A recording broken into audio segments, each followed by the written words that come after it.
Hello, everyone. Hello, hello, hello. Welcome in. Welcome in. We're gonna play some more games today. How exciting is that? Yeah, I had a coffee milkshake. I'm so ready to go. Hi, Taffy. Hi, Minty. Hi, Milk. Hi, guys. Yeah, we're just gonna play more visual novels, kind of like what we've been doing. Today's gonna be a bit of a long stream, but that is a-okay. That's why I had a coffee milkshake. I'm so ready. Um, yeah, I might be a little tired tomorrow, but oh well. It is what it is. Let's just get right into it. So this is a game called Rotten Roots. It is a BL. Actually, before I get too invested in this, let's go on to da da da da da. Wish list to support.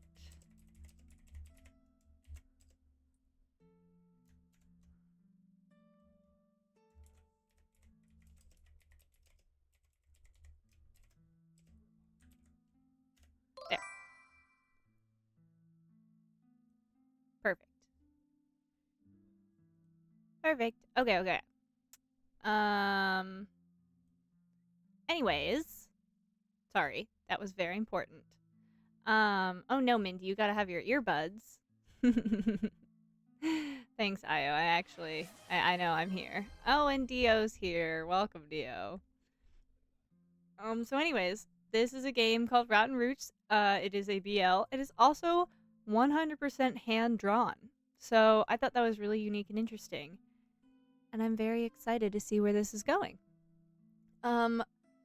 We are also hopefully going to go back to SoulSet today and try to get a better ending. So that's kind of the plan for today. Very excited. Let's get right into it, because from what the devs told me, this demo is quite in depth. So, all right, trigger warning, very important. I was like, why are y'all so quiet? Until I realized. Yeah, go get your headphones, Minty. Trigger warning, Rotten Roots contains themes of discrimination, violence, and mortality that some players may find disturbing. The game explores difficult psychological content and is recommended for mature audiences.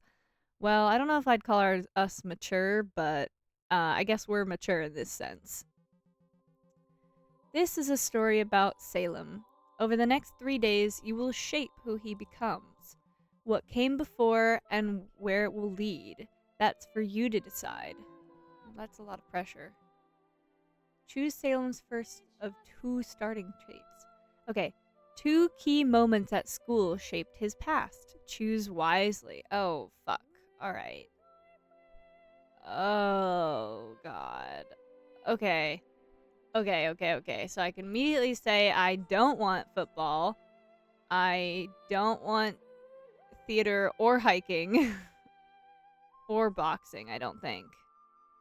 Kind of leaning towards computer club, but also the occult club kind of sounds really sick. Book club sounds interesting. Debate club, maybe?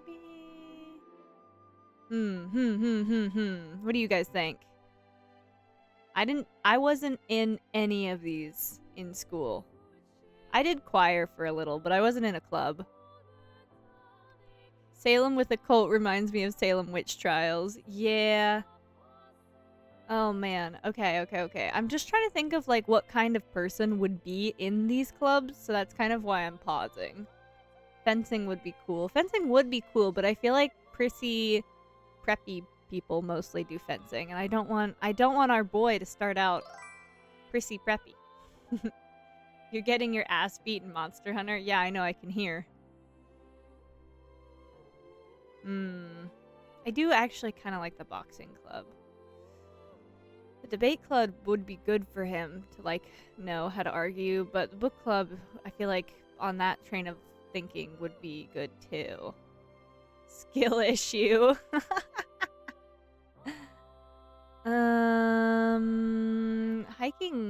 be good too.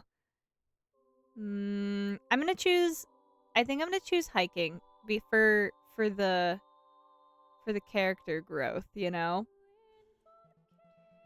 Salem earned a reputation for always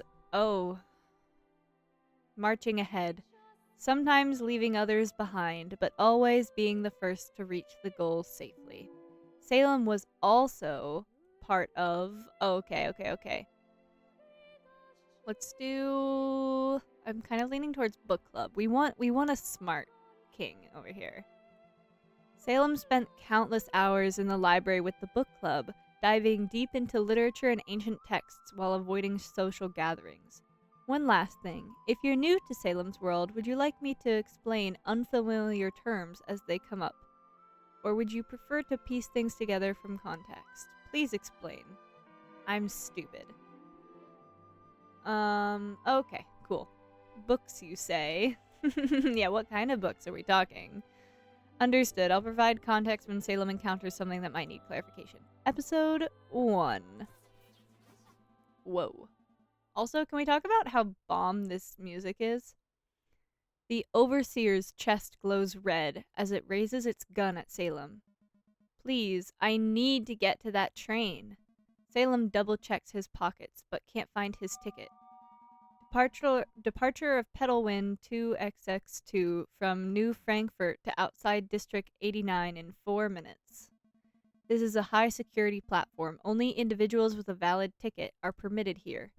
I must have lost it. Only 4 more minutes. Overseer. Entities deployed by the government to maintain order and compliance.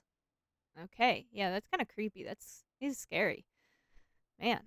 Mr. Overseer, sir, my father ordered your creation. We are practically family. The Overseer doesn't react. Just joking, but my father really is Matthias Stahlrank? The Minister of Technology. Ring any bells? The Overseer declines. He's right over there on that train. Let me just get him. He will explain. Salem tries to squeeze past the guarding Overseer who is blocking his way. The Overseer starts glowing red as it charges its gun. Ooh. Please, he needs me. Blossom brightly. You have a death wish or something? The Overseer shifts its glowing weapon to the girl. With a flick of her hand, she shows her ticket. Overseer X734, Emergency Protocol 77 Alpha, Temporary Security Override, duration T-minus 10 seconds. The Overseer lowers the gun, allowing the girl to pass. So, you comin'? Some choices might be time-sensitive. Answer before the red timer runs out. Oh, Jesus. Don't follow her. Explore. Yeah, I'm coming. Salem quickly follows her to the train. Oh, it must be like a phrase, like, oh my god. Blossom brightly, you're a lifesaver. The girl wipes her eye. So, you are the minister's son. Is it true what they say about him? The girl stops in front of the train entrance and turns to Salem. I'm afraid so. Yes, he's... When their eyes lock, Salem's stomach drops. No way. She looks just like Sylvana? Empress Sylvana, supreme leader of the world government, soon celebrating her 50th year in power. Could you not stare at me, please? The girl turns to the Overseer at the train entrance, flicks her ticket, and steps into the train. Sorry, Salem. She wipes her eye. I can't help again. That was a one-time thing. She pauses at the train entrance, glancing back at him. When you see your father, tell him the rich... Oh? The door of the train closes automatically, cutting her short. Wait, can't you just... What the hell was that? Salem tries to squeeze past the Overseer, but it blocks his way. Departure of Pedalwind 2XX2 from New Frankfurt to outside District 89 in 3 minutes. This is a high-security platform, blah, blah, blah, blah. Salem takes a step back and turns to the Overseer. I know this probably won't work, but I have to try. Blossom brightly, Mr. Overseer. Sir, I need your help. Salem points toward the train behind the Overseer. My father is in there. I haven't seen him in years, and now he is here, but he is very sick, and needs me. The Overseer doesn't react. Could you please make an exception and let me through? It would mean the world to me, just this once. The overseer starts glowing red and charges its gun. Okay, okay. Salem turns away from the angry overseer and leans against a pillar as a teen exits the train. That was it. I tried. Well, wow, he really gave up kind of quickly. He slides down and crouches on the ground, knees pulled in, as the teen approaches him with a kazoo in his hand and some drums on his back. Oh, he has a stutter. Blossom brightly, you must be Salem, right? Blah, blah, blah, in 2 minutes. Salem looks up to the teen, who is nervously tapping a rhythm against his drum with his fingers. Kurt Kummerstube. I assist the train crew. Is it really true that the minister is your father?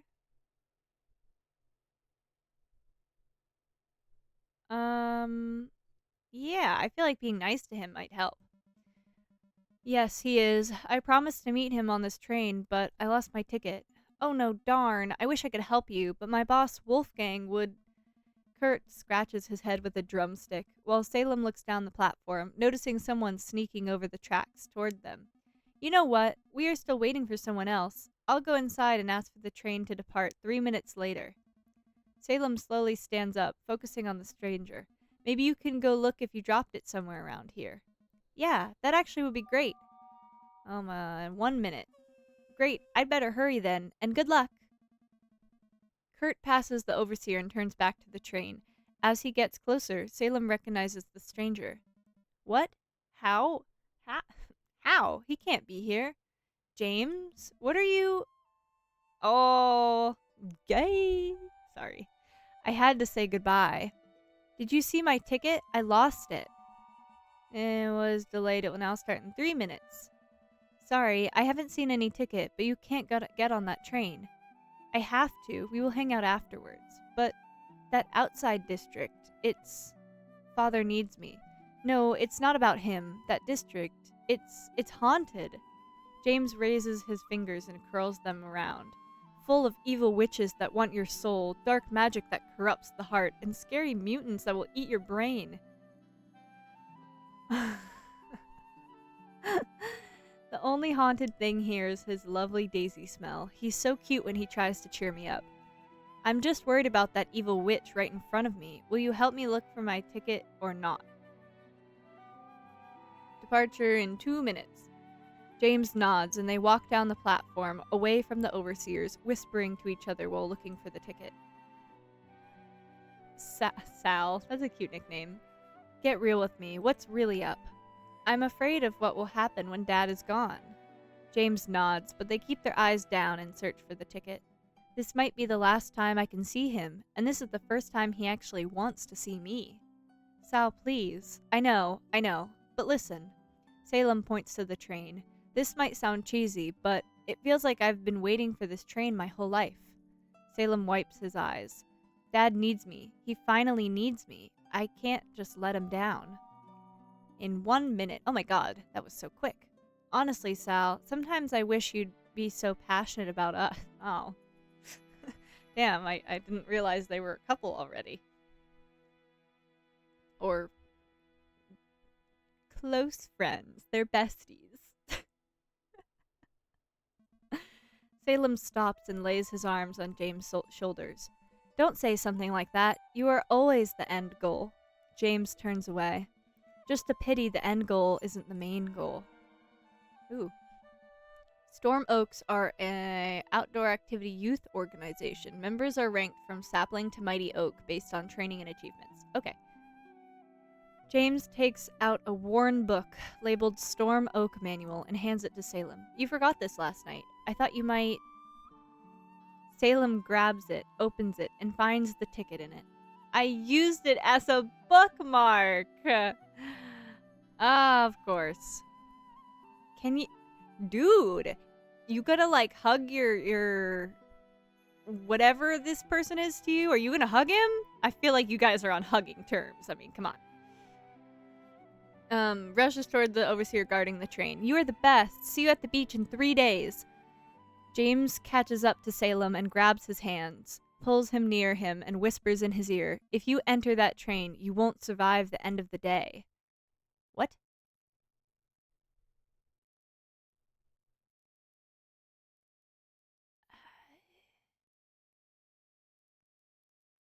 How do you know any of this? How could you possibly know what will happen to me? You're just trying to scare me. I'm gonna save, because I can. I wish I was. Where did you even hear this? From who? It doesn't matter. Of course it matters, but I know how much he loves his secrets. Salem steps away from James and holds his ticket toward the overseer, making it lower its weapon. Ready for departure. Just listen to your heart. Don't do this. Salem, I did not get a choice in that. I didn't get a choice. He just went for that. Salem boards the train. I am listening to it. The door closes. Salem runs down the train, looking for the one with his father. Fully focused on his search, he bumps into a teenage girl. He absently mumbles an apology, but then the girl hugs him. Whoa. Sal, I've missed you, you hairy dude. Okay, that is not my go-to term of endearment personally, but, you know, to each their own, I suppose. Salem laughs and hugs her back. Hey there. Oh, that makes more sense. Hey there, sis. How have you been? Lynn playfully pinches Salem's belly. Better, now that you're around. So why are you ditching Dad? I am not. Calm down, calm down. I'm just messing with you. I've had enough bad jokes for a day, trust me. So, how is he? Lynn freezes for a moment, and then shakes her head. Come, see for yourself. Lynn leads Salem to an isolated first-class compartment.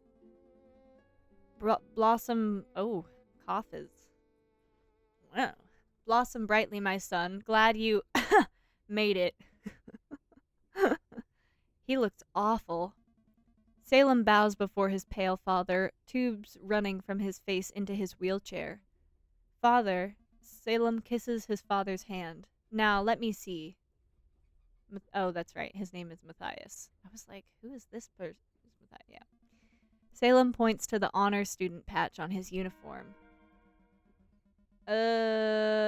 Dunkelwald, German for Dark Forest, elite military academy, known for producing some of the most talented people in the world, people worldwide. Student each year's crown. What? I think something got cut off, but I'm assuming it means something they do good. They make good student. Right here, honor student of the year at Dunkelwald Academy, just as promised. And Salem points to a shiny storm oak pin on his uniform. Right here, first mighty oak in all of New Frankfurt. Salem's father nods approvingly. Good. You really did it. Matthias turns to Lynn, who crosses her arms. See, Lynn, that's how you do it. I don't really want to cough. Lynn puts her hands in her pockets. Yeah, whatever. Congrats, bro. Matthias closes the curtains of the compartment, takes out an envelope, and hands it to Salem. Son, we only have a few more minutes. Read this and keep it down. Salem opens the envelope and reads the handwritten letter inside, just loud enough for them to hear. My children, the doctors have given me 3 weeks. 3 weeks to live?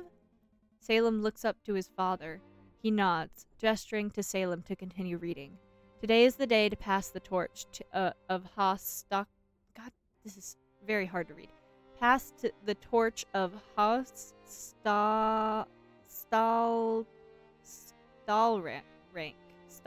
to you both, especially to you, Salem. Salem glances over to Lynn, whose face shows no emotion. You must win the Violet level Storm Oak tournament.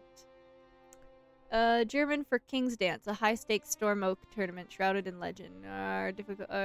Green being the easiest violet. Oh, okay. This all sounds German or another similar. Yeah, I think it's based in German. Based on, yeah. I mean, it is German, but I think, oh yeah.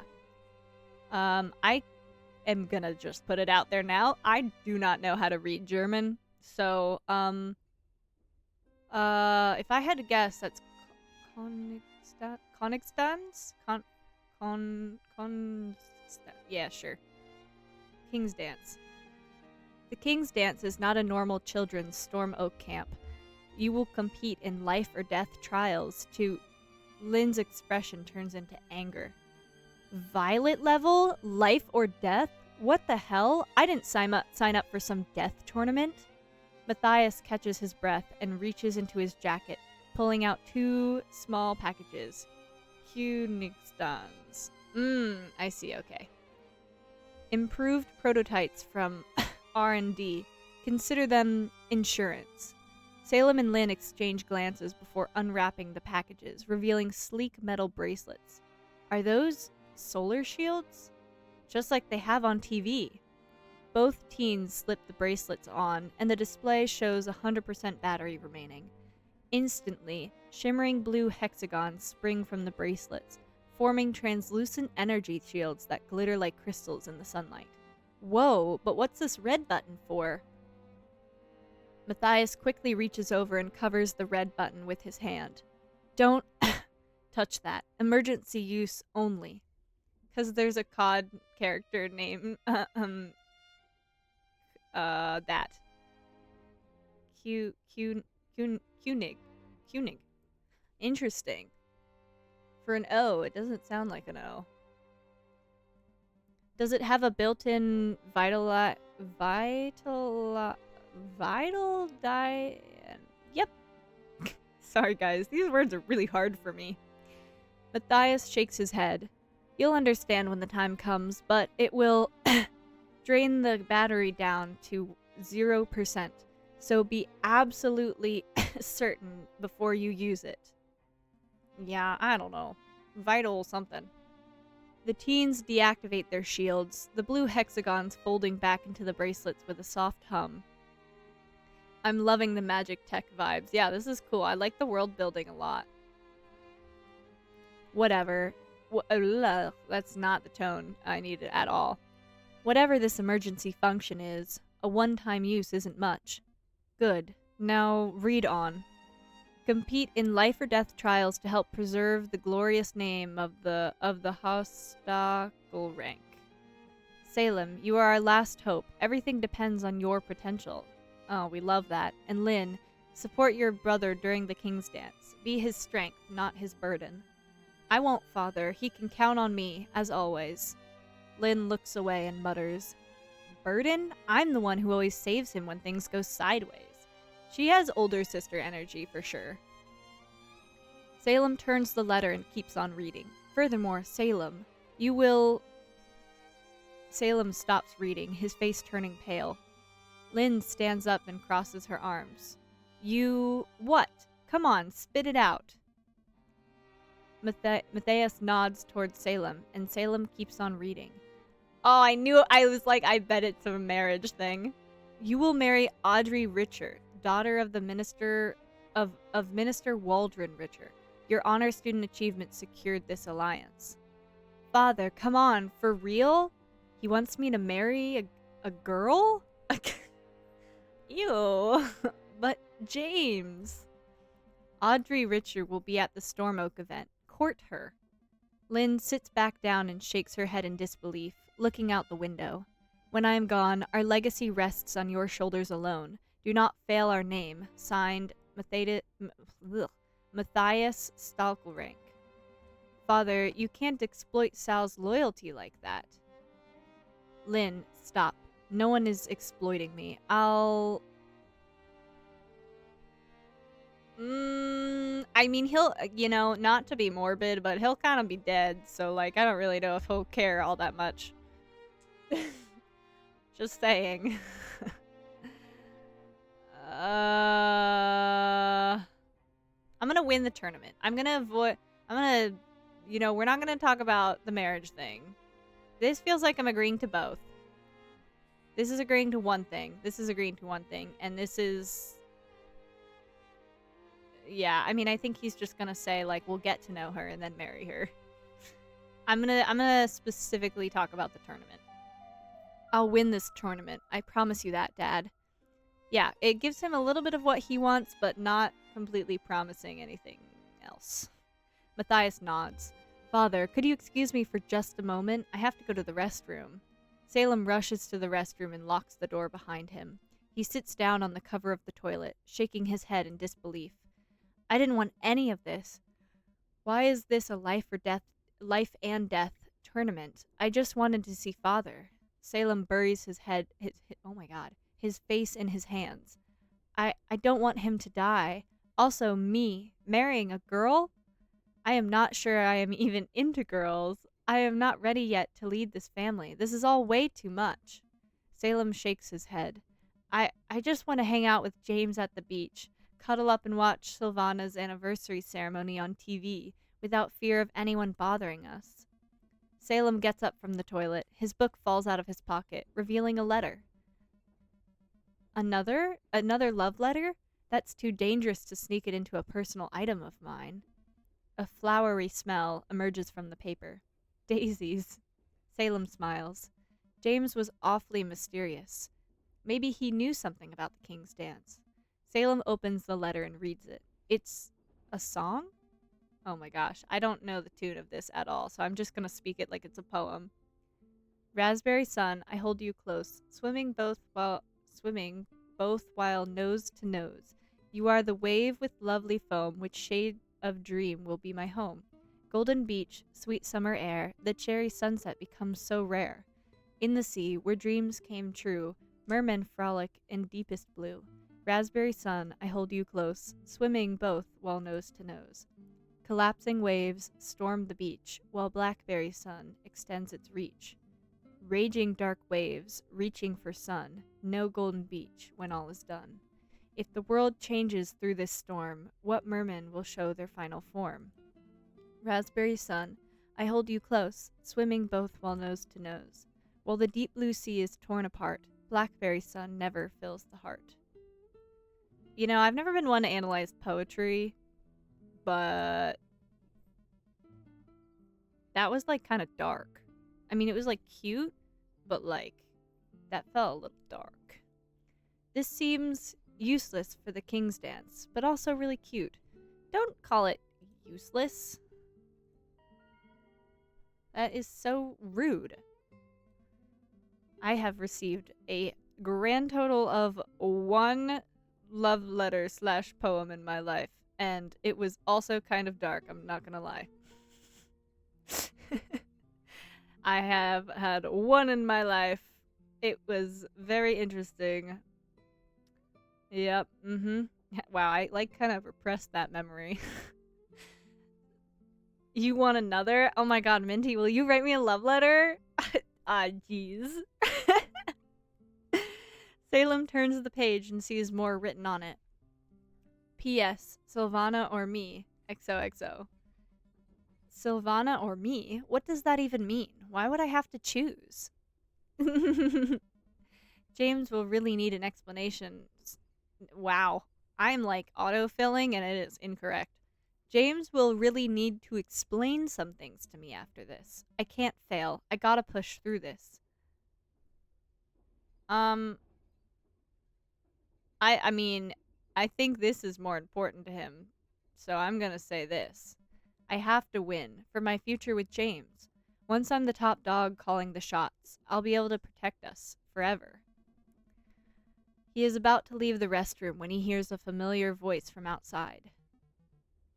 Whoa. Oh, do we have a rival up in here? Haha. Me, on the other hand, I can't wait to kill. You're so cool, Alb.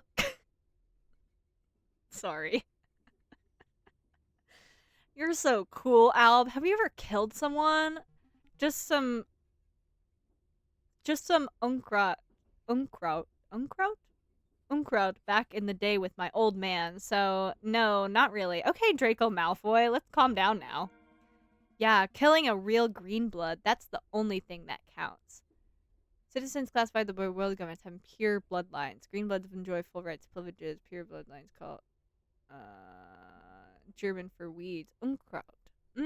Okay. I'm assuming that says non-pure bloodline are called Unkraut, German for weeds. Okay. I cannot not read that as Stormcloak. I'm sorry. I know it says Storm Oak, but it is so close to Stormcloak, and I have to do a little bit of a double take. Um, anyways, so he's like Draco Malfoy, but if Draco Malfoy was like not not a pure-blooded wizard. Cool. I'll start with that cheating Stockle rank. Hey, you done in there? Okay, I'll breach. I'll breach. I'm assuming probably. Knocks on the door of the restroom. Oh no, seems like Albrecht is still mad about losing honor student title to me. For the Nords, but wizards. No, seriously. What now? This is so cowardly, and I'm just not gonna say anything. Salem stays silent. I said, are you done in there?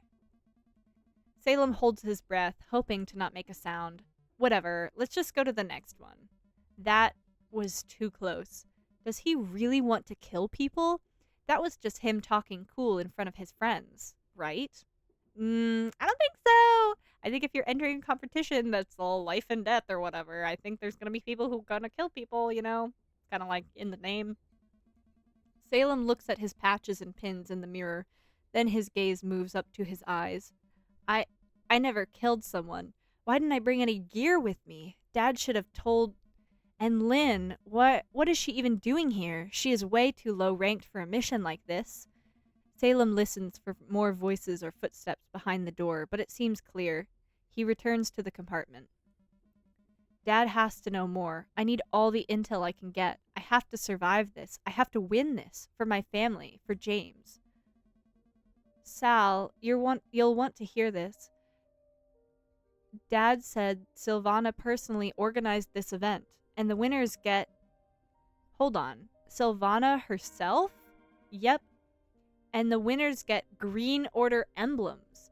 Most legendary of all medals in any Storm Oak can hope to achieve 3 emblems grants the highest possible Oak rank, Storm Oak rank and audience with the Empress. Oh. So you get to meet with the Empress if you win. That's impossible. They don't exist. They are made up. It's for Sylvana's 50th anniversary in 3 days. She's bringing them back. Salem flips his Storm Oak manual open and skips to the list of emblems. The one at the top of his list is labeled Green Order Emblem. Green Order Emblem. Gain 3 to become rank Forest Guardian. With 3 of those, I would outrank you. Become rank Forest Guardian and meet the Emperor personally. Seeing her on TV is one thing, but meeting her? That's beyond my wildest dream. Salem closes his book and puts it away as the train is starting to slow down. But GEOs are just a campfire myth. One I tell saplings to get them to behave. You're just messing around to motivate us, right, Dad? The train comes to a screeching halt, causing Matthias to cough some more. Attention Storm Oaks, welcome to District 89. Some of you were told this was a train to a summer camp. Well, it's not. Well, damn, that announcer is scary. This is the King's Dance, a 3-day tournament. Day 1 begins today with a sundown trial. Last person standing competition to invite races to designated points, usually conducted with non-lethal paintball weapons during training exercises. Sundown. I don't like this. I mean, you know, if this like all of a sudden turns into like first person shooter, I got you. Like, we'll win, don't worry. But I have a feeling it's gonna rely on choices, and in that case, I don't know if I got you. The rules for today are simple. The first one to find the hidden camp will claim today's Green Order. Oh, of course. It's a 3-day trial. You get... Okay. I see. I was wondering. I was like, okay, if you need 3 of them, but it sounds like you're only getting 1 if you win. But no, there's 3 days, 3 challenges, 3 in Green. Yeah, okay, I got it. It's information received. And the first 50 to find it will advance to tomorrow's challenge. Each day offers the chance for another emblem. Well, it sounds like unless you win all 3, you don't get the title, no? Did I read that right? Matthias stands up from his wheelchair, still coughing, and opens up the window. Collect all 3 GOEs, and you shall attend Sylvana's 50th anniversary celebration as her personal guest. Equipment packages await outside. Got... what? Sorry, I wasn't reading it. That was me saying what. Father, what? I think he's trying to say go. Oh shit. Matthias's coughing turns into a gagging, blood dripping out of his mouth. But Dad! The announcer speaks in a loud and serious voice. The remaining 150 will be eliminated. Your time starts now. Oh my god, I'm really stressed. I'm gonna do a little savey save. In case I gotta make a choice soon. Can we go, please? Salem, we need to, like, go. I'm stressed. I'm already stressed. I am stressed. Can't breathe. Medic, help! Someone get a medic! Her voice drowns in the surrounding chaos of over a dozen Storm Oaks abandoning the train. No medic. We have to activate his vital thingy. I don't know what it's called. I can't pronounce it. Salem pats down the body of his father, looking for the vital. He's not wearing one. Kids, run. This is some Hunger Games level shit. Matthias leans far out of the window, his body shaking with another violent coughing fit. Father, where is your vital? More blood spills from his mouth. I'm sorry, I shouldn't be laughing. This is very serious. More blood spills from his mouth, dripping onto the ground below the train tracks, making the earth rumble. Sal, what the hell is that? Salem leans forward and follows his sister's horrified gaze. The ground is covered in thick, pulsating grass, which is beginning to glow. The grass grows and twists into vines, reaching upward like rising green flames. The vines multiply rapidly, reaching up the side of the train, as if drawn to the family. Dad, get away! But Matthias, still coughing, doesn't notice as the vine snakes around his wrists. More vines surge upward, glowing bright, winding around Matthias's arms, his neck, pulling him further out of the window. They burn? I don't know what's happening, but I gotta help him. Oh, they're twins. The twins grab their father's legs, just as the vines start to drag him out the window. Hold on, we've got you. The vines pulse brighter, and Salem can feel a hot tingling where they brush against his hands. We have to act fast. Oh, Jesus. Pull as hard as you can, look for an improvised tool, try to bite through the... No, definitely not. Definitely not. I look for a tool. Salem spots a shard of broken glass from the window and grabs it carefully. He slices the thickest vine, but the glass barely scratches the surface. The vine's coating seems to harden on contact, like some kind of protective barrier. Not a chance. The vines pull the family out of the window, Matthias's face turning red from the vines around his neck. Well, we should have known he was probably going to die soon because he's not even important enough to get a non-silhouette, so, you know. He's also kind of, I don't know. He's, like, dying and whatnot, but he did kind of sign me up for a lot of shit that I did not consent to. More vines emerge from the earth below, reaching for Lynn's legs and Matthias's torso. They got me. I have to save them. I'm obviously saving my sister. He's dying. Salem kicks at the glowing vines wrapped around Lynn's leg. To his surprise, they release her. Meanwhile, the vines drag their father down into the earth, leaving nothing but fresh dirt. Well, he did have 3 weeks to live. It is not the case anymore. Dad, why didn't you... I saved you instead. Father's gone. He's really gone. Salem glances at his sister. She's frozen in place, lips parted, and breath shallow. I can't also lose Lynn. A vast meadow springs before them, swarming with storm oaks, locked in brutal combat with even more storm oaks parachuting down into the chaos. One larger parachute catches Salem's attention. It's descending towards the meadow's far end. You see that? That's an equipment crate. That's our gear. Whatever we do, let's get there first. How on earth are we going to make it? Salem surveys the battlefield, dozens of storm oaks attacking each other with improvised weapons, running, screaming, pure chaos. Yeah, I feel like this is like the Hunger Games, like initial, the like, what is it called? The thing in the middle when they're like they first are put down and they have all the equipment in the middle, and the biggest danger is them fighting each other. So I feel like laying low is going to be the call here, because inevitably I feel like there's going to be some equipment that is forgotten in the chaos. So yeah, I don't know about this. The start of any battle is the most dangerous. Most will die right here in the open. Yeah, he's thinking like I'm thinking.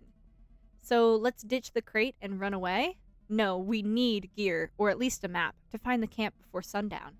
Lynn activates her solar shield, blue hexagons shimmering to life around her wrist. Alright then, lead the way to the equipment crate. Which direction? Equipment crate? Oh my god, this bitch. That's mine. How did I decide to pronounce his name? I wasn't expecting Hunger Games type chaos. Yeah, I wasn't either. Albrecht? Albrecht? Is that how I decided to say his name? I don't remember. Albrecht crawls out from beneath the train wreckage and charges toward the falling crate. Hey, wasn't that? Albrecht, come on, follow me. We should go. Left trailing eyes through the middle crowd. We should go right. Oh, shit. Oh dear. Oh, fuck. It's in Warframe. Oh god. Deep. I like right.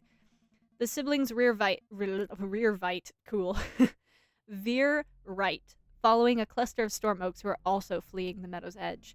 One of the runners glances back and spots Salem and Lynn. They're following us. His companion whirls around, brandishing a rusted pocket knife with trembling hands. He's not gonna hurt us. Stay back. Both boys hyperventilate, eyes darting between the siblings and the chaos around them. They think we're hunting them. They're not gonna... They're just... I'm gonna carefully... Salem and Lynn slow down to a careful walk, hands raised, shields deactivated. Easy, we're just passing through. The knife wielder attacks them with his blade, but doesn't attack as they keep their distance from the terrified pair. Don't come any closer. The siblings keep their distance. They manage to pass without provoking an attack. Well, yeah, they're just scared.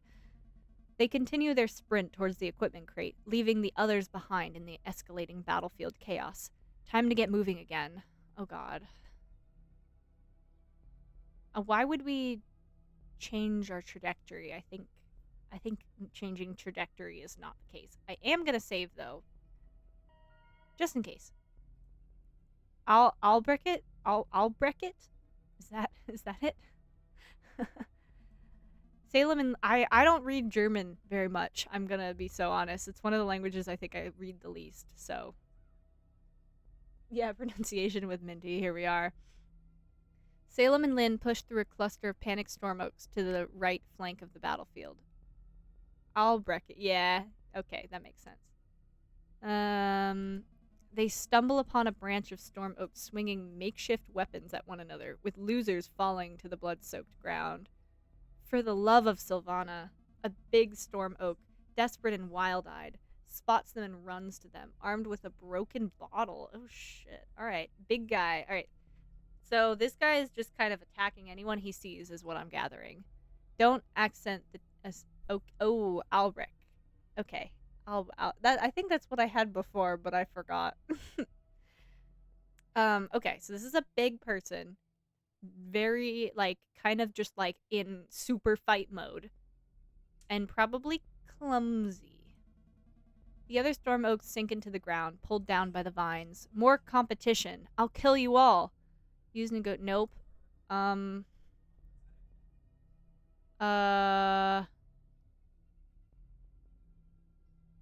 Oh, fuck! Hold on. Nope, I'm gonna low. Okay. Stay right. Hold on. I gotta.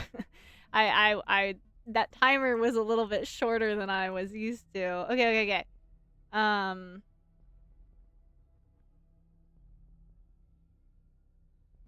gonna defend myself. Salem spots a fallen makeshift club and snatches it up, swinging it defensively. Back off. I don't want to hurt you. The The wild storm oak lunges with his bottle, but Salem's club connects with his shoulder, knocking him backward. Ah, bastard! The attacker. Yep, I had a feeling. The attacker stumbles directly into the area where dark vines are emerging from the blood-soaked ground. Thorny tendrils wrap around his legs and arms, dragging him down with the other fallen storm oaks. Help me, please! The ground is eating me!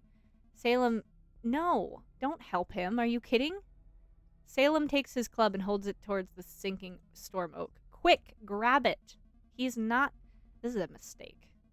The wild storm oak grabs the club. Salem tries to pull him out, but he's in too deep and disappears underground. Did I just. No, you tried saving him. Now let's go! The siblings put distance between themselves in the brutal melee, both breathing heavily. Salem wipes blood from a cut on his cheek, his hands still shaking. Where to go next?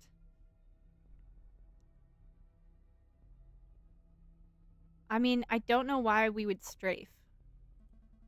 On the right side of the battlefield, a storm oak with a big gun. Holy shit. Okay.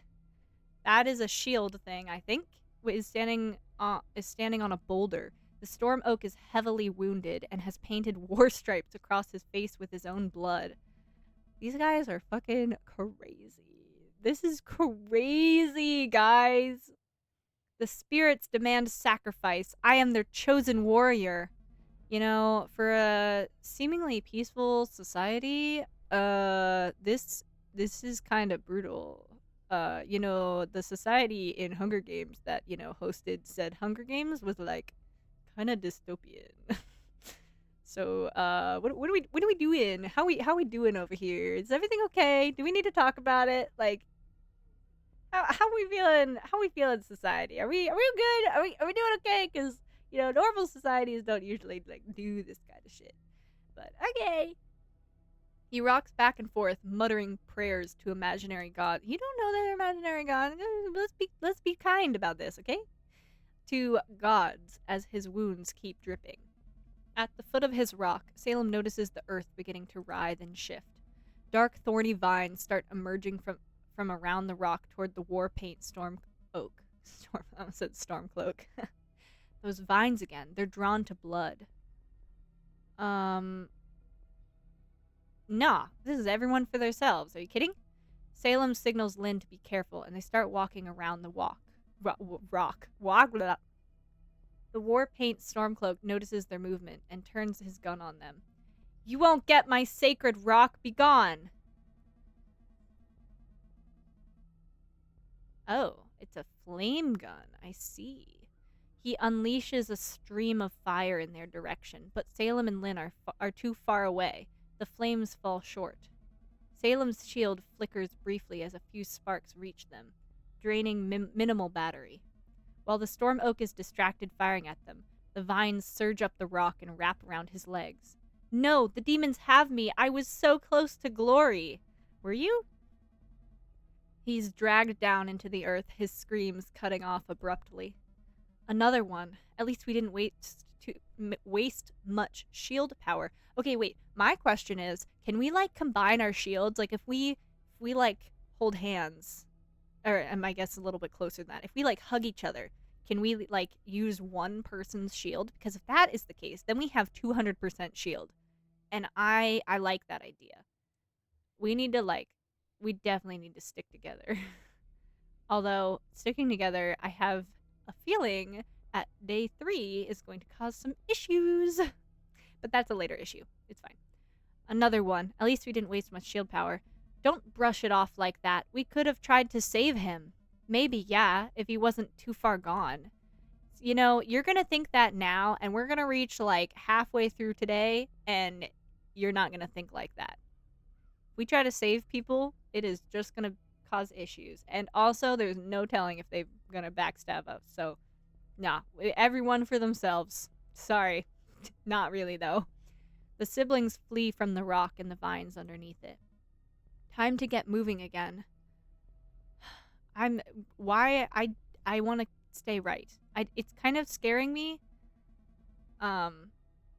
It's kind of scaring me that it keeps asking me to like change direction. Like I'm second guessing myself. But in terms of like how quick this is going to take, I feel like staying on the same route is going to be the quickest, you know? The siblings approach a storm oak that holds a knife to another's throat, using him as a human shield. I saw you pick up that med kit. Where is it now? The hostage whimpers, tears streaming down his face as the blade presses against his neck. Please, Erica, we were friends. The hostage taker's hand shakes, but her grip on the knife remains firm. Friends don't steal from each other. A medical kit lies on the ground between them, just out of reach of both. This is insane. They're going to kill each other over supplies. I'm gonna do a little savey save.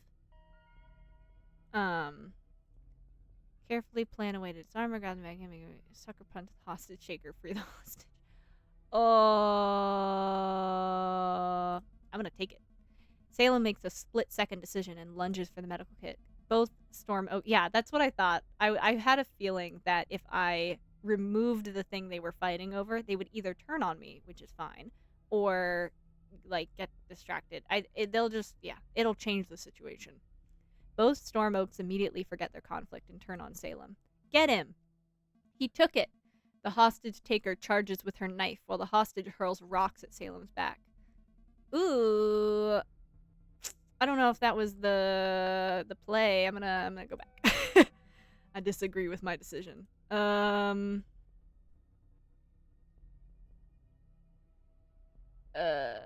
we just not run away? Or like ignore this situation? Why are we even getting ourselves involved in this situation in the first place? Can we just leave? Salem circles around behind the hostage taker, moving as quietly as possible. One clean hit, and this is over. Salem activates his solar shield and swings it like a club at the hostage taker's head. But he misjudges the shield's size. The energy field catches both storm oaks, knocking them both unconscious. Oh no, not both! Lynn rushes over and checks their breathing. They're alive, just knocked out. Lynn places the med kit between the two unconscious storm oaks. See how I almost say cloaks? At least they'll have supplies when they wake up. I was trying to help. Your heart was in the right place, at least. At least no one got killed. Ugh. Okay, well, I feel like that was probably... I didn't realize he was going to use his shield. Like, dude, I feel like there was a better way to do that.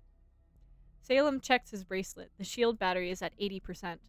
The siblings push past and toward the massive equipment crate, now directly ahead. Salem and Lynn arrive at the supply crate, their boots stumbling through the dry grass. We actually seem to be first here. Too good to be true. Watch your back. Salem jumps onto the crate and starts pulling on the reinforced lid.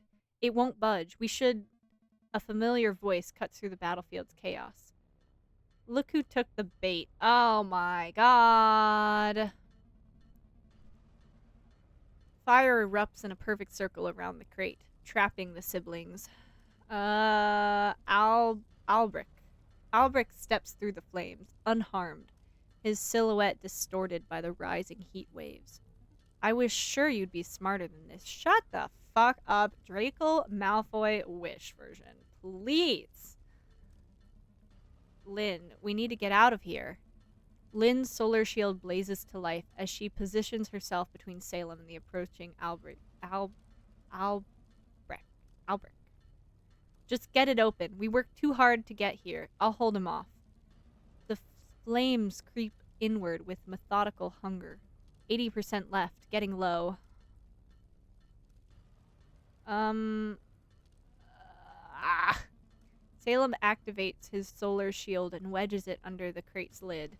Blue hexagons flare and hiss as they burn into the reinforced metal. Salem starts prying the crate open.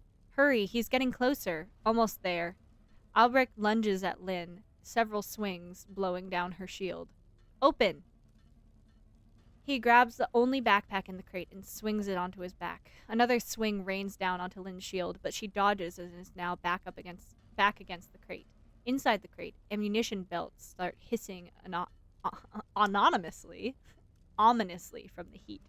We've got it, but the crate's about to blow. Albrecht swings his bat at Lynn, her fading shield barely holding. How do we get out of here?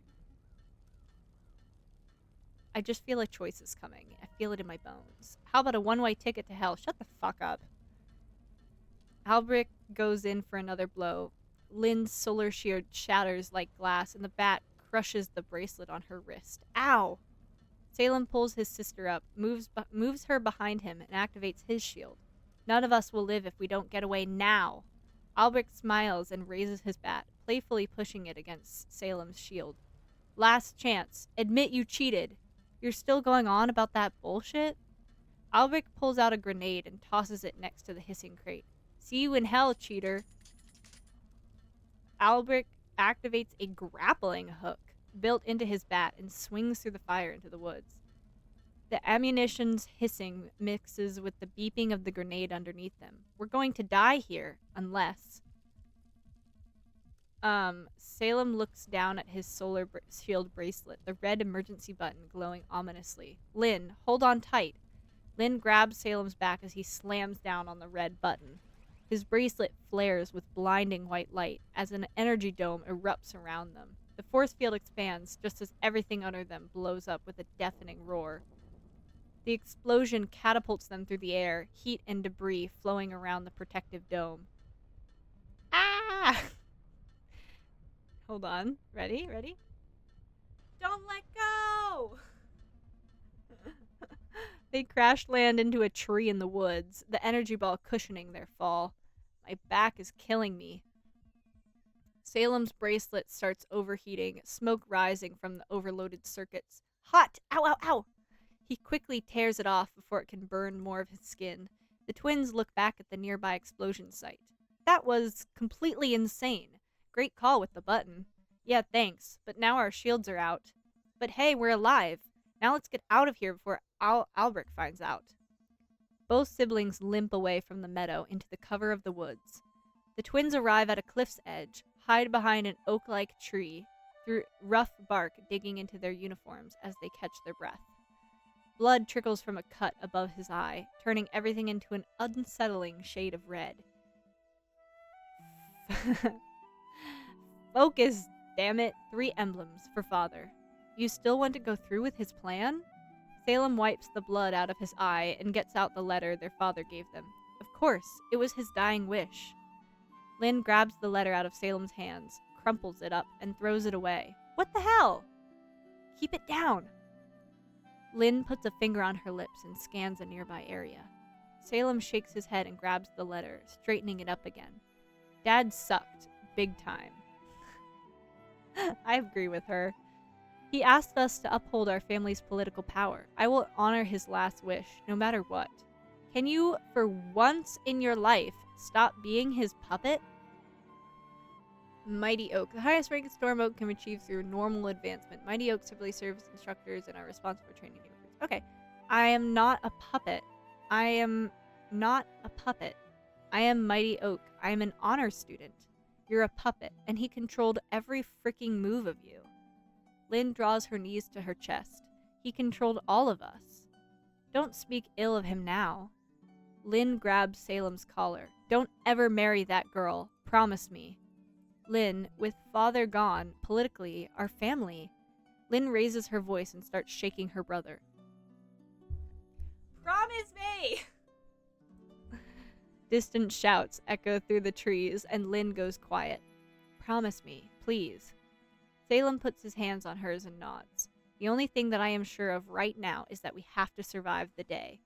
Salem takes off his backpack and gives it to Lynn. Protect this with your life. Oh dear, foreshadowing? ? Lynn nods, opens it, and hands Salem a grenade. You're better than I am with those. Salem studies the grenade while further shouts ring out through the forest. When he finds us, I'll take care of him. Nonsense. We run. He will never let this go. He's too stubborn. Lynn gets a small, otherworldly weapon out of the backpack. What on earth? Salem puts away the grenade and grabs a curved, orange-glowing pyramid out of the backpack. I mean, yeah, I can't, yeah, that was not a choice. Maybe this is ammunition for that thing? Lynn takes it and tries jamming it in, her face reddening with frustration. Why are unrefurbished things always... Give it to me. Uh-oh. Oh, shit. Suddenly, a whistle cuts through the forest as a grappling hook winds around Salem's throat. The rope tightens around his neck, cutting deeper with a metallic hiss. The hissing turns into mechanical clicking, pulling him up the tree, feet hovering over the ground. How did he find... Salem claws at the noose, his fingers pressing against the metal wire, but it's too tight. Salem fights for breath, managing only shallow gasps, his vision blurring. A young man slowly walks towards the siblings, a bat resting on his shoulder and a mad grin on his face.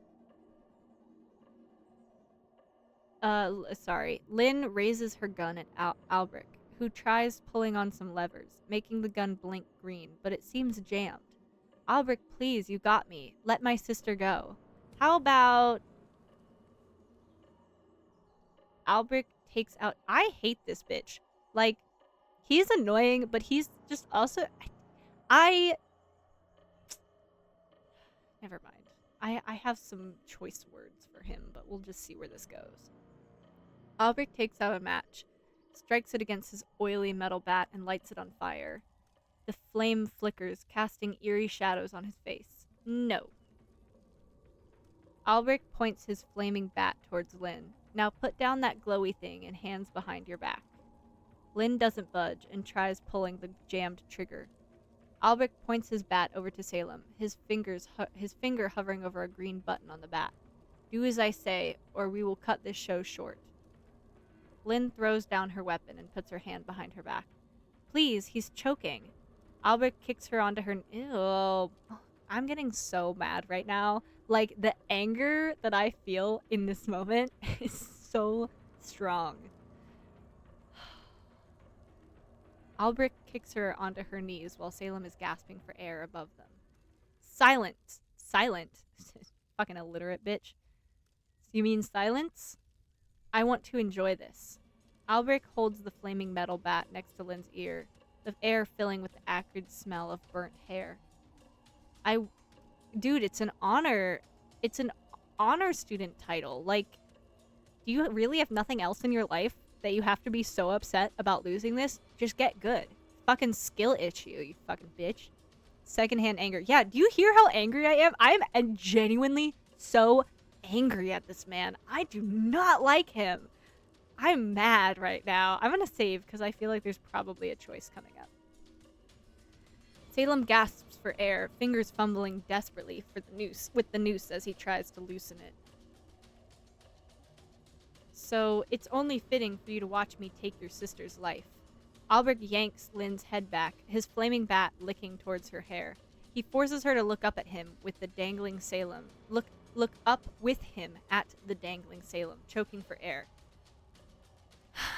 This better not actually work, because I'm going to be really upset if she dies. On one hand, like, you know, it's difficult to keep two people alive. Like, it's difficult to keep one person alive, but keeping two people alive is very hard in these kind of scenarios. So, like, on one hand, if she dies this early on, it may make things easier, which sounds horrible, but, like, I just feel like that's just objectively true. On the other hand, she's my sister, and working together as a team is super advantageous as well. So, also, she's my fucking sister, and if this bitch gets the satisfaction of doing something that awful to me, I am gonna lose my fucking marbles. This is what you get for messing with the Coalmeisters. Ugh. Albrecht presses his bat onto Lynn's cheek, the hot metal burning into her flesh. Oh my god. Ew, I'm not even gonna read that one. He's just taunting them, so, you know. Albrecht takes the bat back off, the burn marks sizzling. You will pay for this, mother... I said shut up! Albrecht pushes the button on his flaming bat, tightening Salem's noose, raising Salem even higher. Dude, you have a grenade, please. Please, you have a grenade. Coalmeisters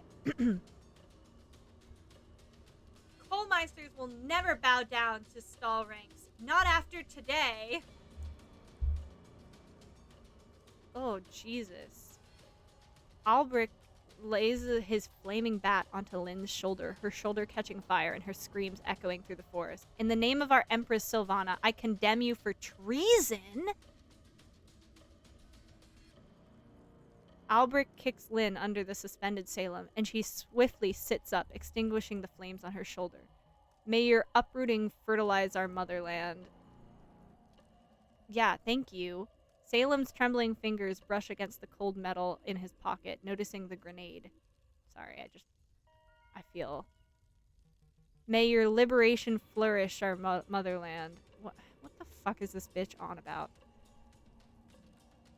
Albrecht raises the flaming bat high, looking towards it up into the sky. Salem takes the grenade, lets it fall into Lynn's lap, and she looks at him in horror. Salem nods back, teary-eyed, and mouths, "Do it. And may your purification bloom, our motherland." Blah, blah, blah. This fucking villain going on. Albrecht looks back at Lynn, winding up for a swing towards her head, turning us patriots into a glorious, eternal... Hey! Lynn takes out the pin and throws the grenade into Albrecht's surprised face, hitting him right in the eye. Go fuck yourself, you green blood loser. Albrecht lets go of his back and grabs his wounded eye. You rotten root bit. Lynn gets up. Albrecht tries grabbing her, but Salem kicks him in the face. Lynn bolts away into the woods. A deafening explosion tears through there. Yes! Thank you. I was trying to remind you about your grenade that's in your fucking pocket. Oh, Salem's body grows heavy, each breath shallower than the last. Colors fade to darkness as the explosion's roar dissolves into silence. Untethered consciousness drifts into the void, weightless and free. Like a dying flame, his awareness flickers against the encroaching dark. This can't be how it ends. The world falls silent. Damn, even Albrecht isn't every Albrecht is an ass. Yeah, I mean, that's all. Just I have so many things I could say to insult this person, and man, it's just fucking Silhouette. That's how important he is. He's just a silhouette. I hate him. I hope he exploded. Actually, I take that back. I hope he's still alive, but like really injured, and we can just walk away and let him die very painfully. Let's put him in a hole for good measure, just for funsies, you know? A single sharp heartbeat rips through the darkness. And then, nothing. Salem opens his eyes. Oh. The fuck? Am I dead? He is sitting on top of dark, shimmering water, small ripples waving through it from where he stands. Lynn, I hope she got away. His whispering voice is echoing through the emptiness around him. Salem stands up and gazes into the mysterious space.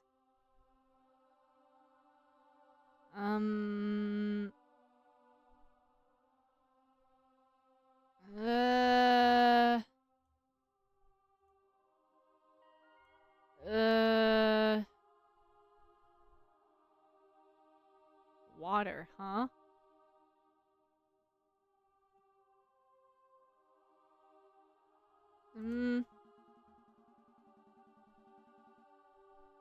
Salem extends his hand into the dark water, fingers brushing liquid that feels more like cold smoke. What is this place?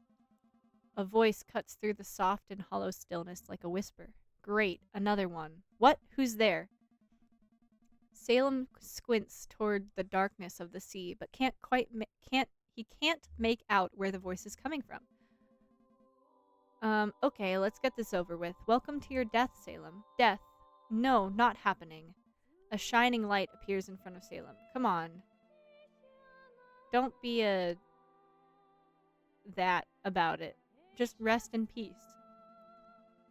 Vines start to grow out of the light above, slowly reaching towards Salem. Can we cut the whole "I don't want to die" spiel? Those vines will get you either way. Just let go. I don't care what you want. Command number 17. Number of behavioral codes of memorized file, currently 127. I don't care what you want. Command number 17. A storm oak never gives up. Salem turns away from the light and vines, jumps headfirst into the water, and starts swimming. Germans. Listen, there is literally no point in running away from death. Just go in peace. No peace. I am a fighter. I never give up. I can't. Dad is counting on me. Lynn needs me. I want to see James again. I can't die now. Salem starts diving even faster. You know how many people tried to outrun death? Endless. I cannot disappoint them. Disappoint who? He can read? Yes, I know. I can read your mind. Blah, blah. Get over it. Disappoint who? Father, Lynn, my empress, and especially James. Everyone. Sylvana? Don't try to impress a freaking royalty like her. You're better off dead if that's your goal. Salem swims toward the ocean floor, the vines chasing him, his vision blurring and his movements getting slower and slower. Command 17. A storm oak never gives up. Salem starts swimming more slowly, his vision blurring. I can't give up. I told you there was no running away. The vines caught up with Salem, swirl around him, and lift him out of the water. Salem's body, wrapped in the vines, floats upward into the light above. But hey, chin up, you got further than most. Salem's body starts to slowly dissolve in the light. Please, this can't be how it ends. You will have a nice life over there. No more pain, no more struggles, and no expectations. A sweet deal, honestly. That means nothing to me without James. All I ever wanted was, stop. Let me have a peek myself on this James guy. Salem feels a tingling going through his head as the voice takes over him. Salem was 12, crickets buzzing through the afternoon. The fresh wind of cut grass is going over the meadow. Salem takes the worn ball and places it on the grass, then smiles towards James, who is jumping up and down in a gate. James jumps over, hanging hand over hand from the post above, swinging side to side. Salem shakes his head and smiles, puts a hand over his eyes to hide away the bright sun, and presses his tongue between his lips to aim. James jumps back down into the dirty ground, spits in his hands, rubs them, raises his dirty palms. Salem shoots, James jumps, and the ball swings at James. He catches it with a hug.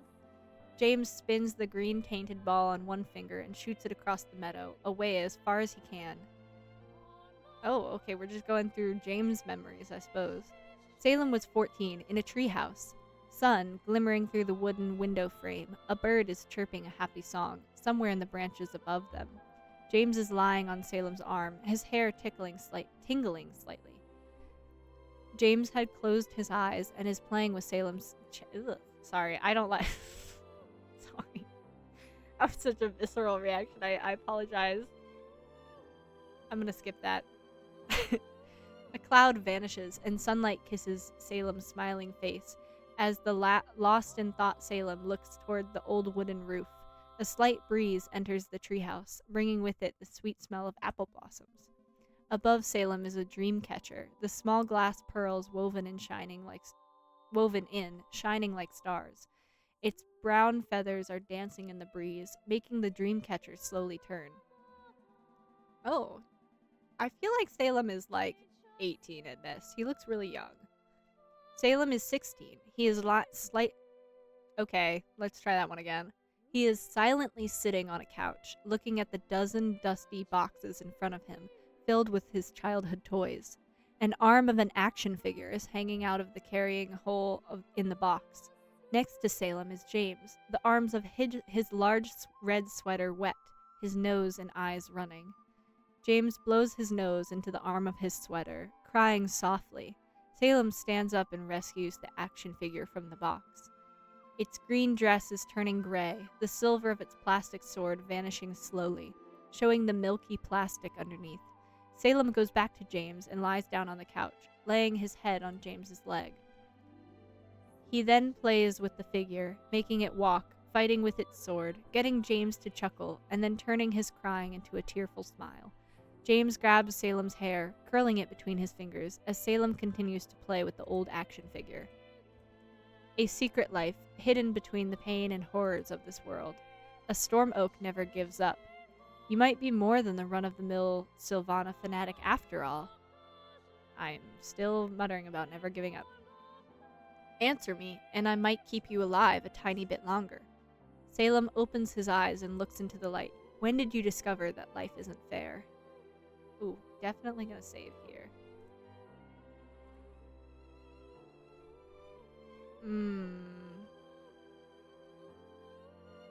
Ooh. I think it would be this one. when they told me who I loved was wrong. Because you were loving James? Yeah, since then, I've tried to stay strong and find a way for us to live in peace. How far would you go for a second chance at your silly dream with that silly boyfriend of yours? Salem shakes his head. His tears don't stream across his face, but float into the nothing like glittering pearls. Further than love has taken anyone before. Being a naive teen that wants to change the world, kind of a waste anyway, sending you away. At this point, Salem is barely anything more than a transparent ghost, being devoured by the light. Tell you what, give me your soul, and I will give you back your life. My soul? Like a deal with the devil? That lazy idiot? Nah, more like a deal with his bouncer.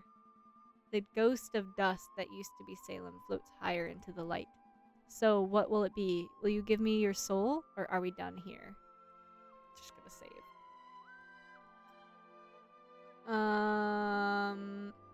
No, I'm gonna give away my soul. Are you kidding? Whatever. I mean, not whatever, but like, I said I'd go further than anyone has ever gone for love, so this is me going further than anyone has ever gone, The light that almost fully consumed Salem suddenly vanishes, and the vines unwrap from Salem. Okay, now this might get interesting after all. See you soon.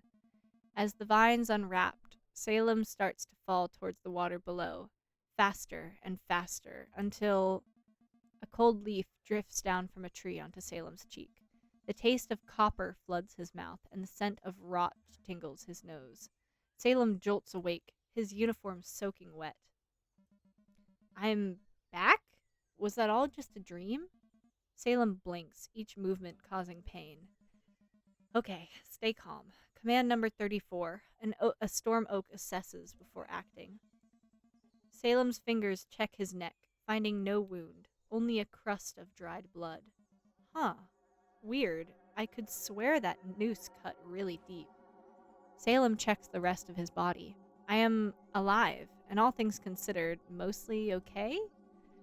Salem pushes himself up from the ground. But where is Lynn, and where am I?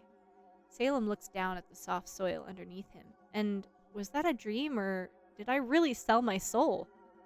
Salem's glance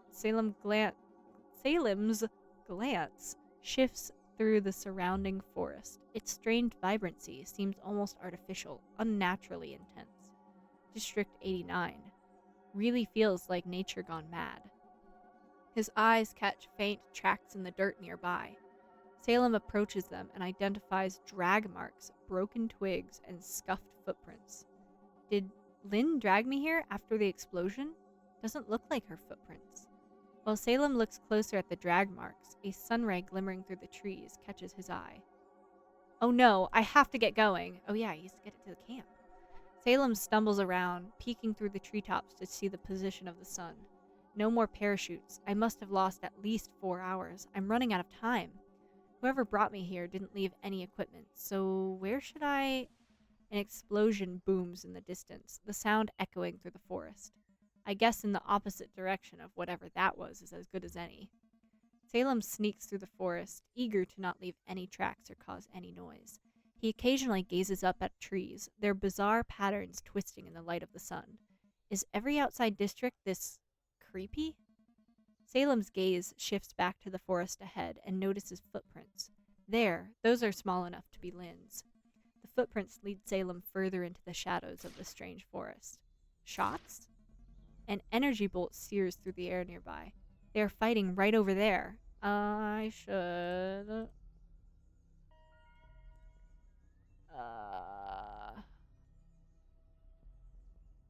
Oh, observe from a distance. Salem crouches behind a large fallen log, studying the conflict carefully. From his vantage point, Salem can make out 2 figures locked in combat. An energy bolt sears through the air. A blonde kid falls to the ground, breathing heavily, while a red-headed boy runs away. The kid is bleeding from the stomach, his heavy breathing turning into a whimper. Salem goes pale. The blonde kid lies sprawled on the forest floor, one hand clutching his stomach, fingers slick with blood. His chest rises and falls in shallow, uneven bursts, his eyes wide with desperation. That looks fatal. Salem crosses his arms as cold sweat trickles down his head. Command number 7, help a storm oak in need. But Salem looks at the blood running through the boy's fingers and down to the ground underneath him, with the grass starting to shift color. The blood is attracting the vines again, and Salem notices a big knife on the belt of the boy, who says if he won't backstab me while I help him. I'm glad he has the same amount of thoughts that, same amount, what? The same thoughts that I'm having. Oh man. This is gonna make him panic. I don't think this is gonna do anything. I think it's just gonna get me, in this situation. It seems really mean, but, what can I really do? It's not like I have any medical supplies. Also, I have a sneaking suspicion if I die again, I'm not gonna be able to, reincarnate. Or not reincarnate, but reanimate. Because I only have one soul as far as I'm aware. And I already sold it, so... But also if I try to help him... Okay, so the vines are attracted to blood, huh? Am I injured? If I try to help him, he might give me something useful? But I don't want to give him false hope. Oh man, this is a difficult decision. These decisions are, really important. They don't feel like whatever decisions. They're very, heavy.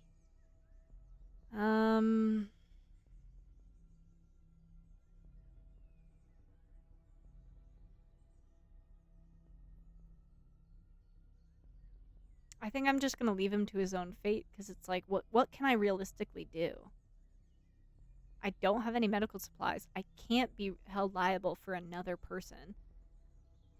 And, realistically, if I did anything, would I even be able to? We tried to fight it when we were trying to help my father, and that obviously didn't do much, did it? It's too dangerous. The vines would get me as well. Salem backs away as the grass begins to shift and writhe beneath the bleeding boy. Oh no. Help, please. Oh, the vines wrap around the kid's body and drag him down into the earth. His screams fade as he disappears completely underground. Don't think about it too hard. Salem sneaks away from the vines, his body shaking. Oh, fine. Fine. Fine. I better not regret this decision. I can't just leave him suffering like this. Salem leaves his hiding spot and quickly moves over to the kid. The boy quickly draws his knife, activates its shimmering blue blade, and points it towards Salem. Salem raises his hands. Oh, hey there, Storm Oak Command number 7. I'm here to help. The boy's eyes widen with recognition. You're Stalrank. Stalrank? Is that what I said? Sure am. Do you want my help or not? The boy gives Salem a faint nod. The grass under them is starting to grow and twist. Good. Now turn off the knife and keep the pressure on the wound. I'll have to get us out of here. Salem picks up the boy and the vines start to grow. Damn, gotta be quick. Salem rushes away from the vines, carrying the boy in his arms. Salem outruns the small vines and lays the boy on a fallen tree trunk. He removes the boy's jacket, folds it into a thick pad, and presses it firmly against the stomach wound. Thank you. It's my duty to help. What's your name? Drew. How do you know me? Everyone knows Minister's son. Drew's eyes are flickering, struggling to focus. Stay with me. I need you to keep the pressure right here. Drew's eyes flicker open and he smiles. Thank you. Salem worked methodically, using a belt to hold the makeshift bandage in place. You're going to be okay. I'll make sure of it. Command number 7 demands it. He's like kind of a nerd. The kid nods weakly, color slowly returning to his pale face. Water. Need water. Okay, I'll get some. Keep the pressure right here, okay? Drew nods faintly, and with shaking hands, Salem studies the map. Oh, Drew will remember that. Ooh, I was gonna leave him. I'm sorry. I take these games very seriously, and I'm gonna be honest, I would not be a very nice person if I was in one of these situations. Everyone is on their own, in my opinion. Unless I go into the whatever this situation is with someone I already trust completely. But if I don't, nope. I mean, I know it's better to work with other people, but like it's just too risky. Storm Oaks stick together in crisis. Command number 4. Will you stop quoting this? It's getting on my nerves. Salem starts walking away in his search for water. He should be okay for a while without me, but where could I find some water? Maybe I should climb a tree to see over the forest. Uh-oh. A stick snaps through the silence of the woods. Salem turns around, looking for the source of the sound. Branches start cracking in deliberate rhythm. Someone is here. Salem turns again, but it's too late. A blinding fat flash sears his vision. What the? Blinking away the after images, Salem sees the figure step into the light. I thought I killed this bitch. Wait, what?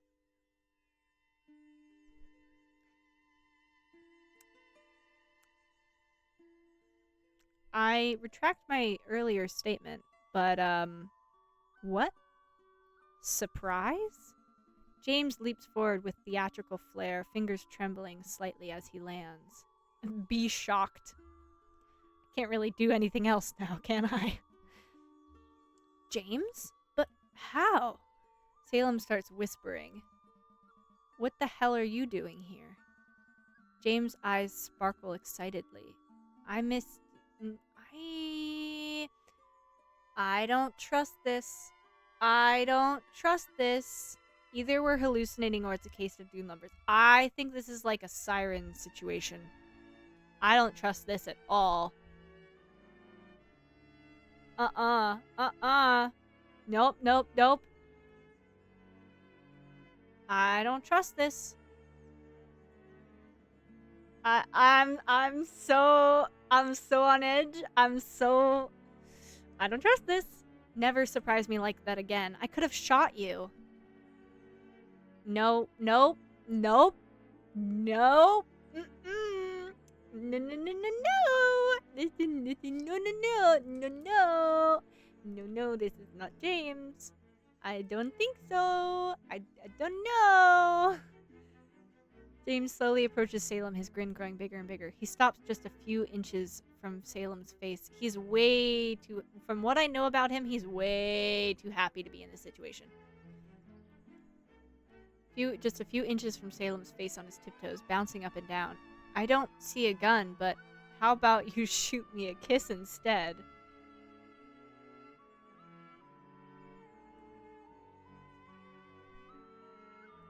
He's not really, like, listening to me, if that's the case. I mean, if that makes sense. Like, he doesn't, like, he's like, what are you doing here? And he said, I missed you too. Like, he's not listening to me.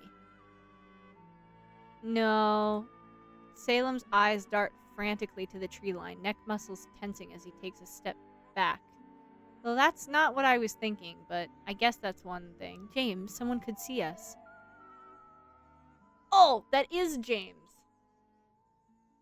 Alright, I guess... Hold on. Alright.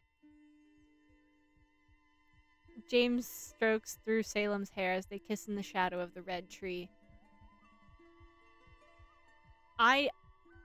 It said James will remember that, so I can't... I have to believe it. I don't know. I'm sussed out right now. I am so sussed out right now. His kiss is surprisingly gentle and so warm and sweet.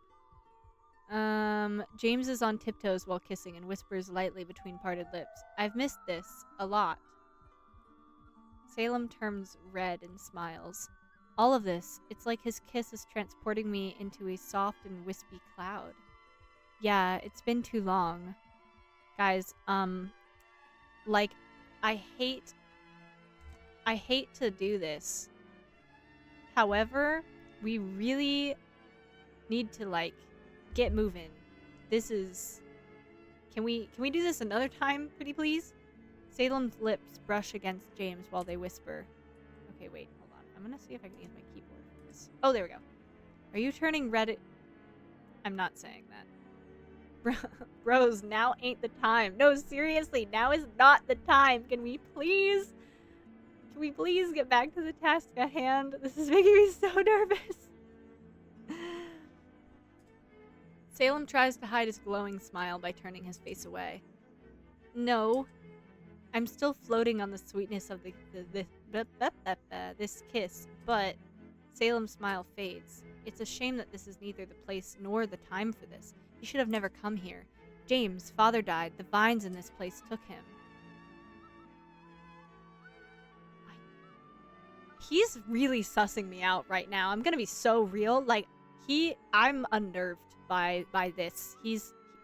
I am so unnerved by this. I told you this place was cursed. I tried to warn you. No time for that. Tell me everything. Where are we? Where is the camp, and how do we win this? Well, about that, I have no clue. Then what do you know? Yeah. James moves close to Salem, eyes locking into his as he fixes Salem's collar. I know someone's got to watch your back in all of this. Where were you when I was getting hung from a tree, basically? Back, I say. Sometimes I gotta beat the ladies off with a stick. Salem swats James's hands away. You will have to tell me everything later, but for now we have to help someone. Do you have some water on you? Yeah, I actually found a bottle. Great, no time to explain. Come and follow me. Salem and James return to where the injured kid was, but no one is there? I left Drew just over here. A friend of yours? Yeah, an injured kid. He really needs water. James looks up, and his face turns white, pure shock in his eyes. Salem, is that Drew? Oh my god. Uh-oh. James shakingly points towards a boy hanging lifeless from a tree. Oh no, Drew, that grappling hook. That's the one. A twig snaps behind them, making Salem's spine stiffen. Then another sound, a scratching on metal, followed by fire. Hold on, 1 second. Ambush! Better? Oh shit. Fuck. Oh god, oh god, oh god. Stop! Wait. Fuck. I panicked. Sorry. I didn't have my mouse. My mouse has been dying, so I panicked. Because I didn't have it. Okay, sorry. Hold on. We'll get there. 10 out of 10 voice acting. Ah, gee, thanks. Okay. This fucking owl bitch is really... I'm really getting fucking pissed at this. Yep. Alright, sorry. Protect James at all costs, but his reasons not attempt to counter ambush. Protect James. Salem lunges forward, shoving James aside with all his strength. Get down! Oh, hold on. Get down! Behind us! James stumbles forward. His expression shifts from confusion to alarm. Boom. Salem slams to the ground. A cloud of wood, earth, and dust surrounds him. He looks at James next to him, then over at a silhouette approaching them. This is really testing my anger management. I wanted him to explode. I mean, he's probably my rival, so he's probably not gonna die until the very end. But I am getting so annoyed. Oh my god. He looks at James next to him and then blobs. A frawl?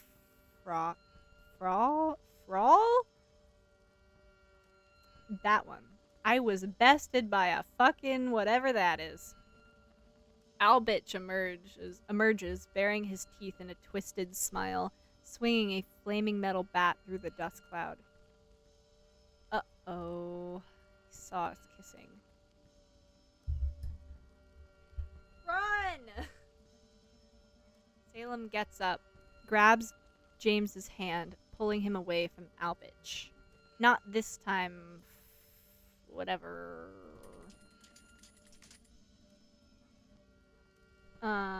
Albert swings his bat like a rod, shooting out a hissing wire with a grappling hook at the end. he is an... I don't know. I'm assuming that's his last name, but I don't know for sure. The hook wraps around Salem, tying him against a nearby tree. I have so much anger in my heart right now, and I don't know if I can like chill out about this. Let him go. James pulls on the wire, trying to free Salem. Shut it. I can't go home empty-handed. Salem pushes his body against the wire, trying to loosen it, but it doesn't budge. James spots a big stick, tries grabbing it, but Albert shatters it out of James' hand with a swing of his bat. Ah! Albert, he's Albitch now because fucking... Whew! There hasn't been a villain in a game that has made me this mad in a really long time. I'm gonna be so honest with you guys. The amount of anger this specific character is evoking in me is a very unique. I have not felt this way in a very long time. I don't think I've actually ever felt this way about a villain in a story. Points his bat at James. I will pluck you next. James nods and raises his hands. Albitch points his flaming bat over at Salem. I wanted to go easy on you, make you choose how this can go. Why are we doing pet names, like, right now? Is this necessary? I can't even read that. Albitch grabs his flaming bat with both hands, turning back at Salem.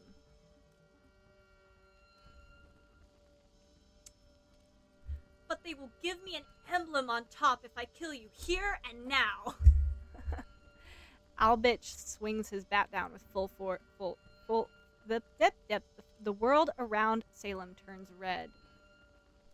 I'm gonna call him James. I'm sorry. I can't, like, in all seriousness, use that word. I'm just not a pet names person. I can't do it. I just can't do it. I can't verbally say some of these. Then darkness. Am I gonna die again? I can't sell my soul again. I only got one of them. Yeah, see? Oh, come on. I just patched you up. Salem feels his head, twisting and turning as his senses slowly come back. Hello? Anyone home? Salem finds himself back in the dark, motionless water. Am I dead again? That depends. Are you still of use? Am I of use? You are my investment now, and I hate bad investments.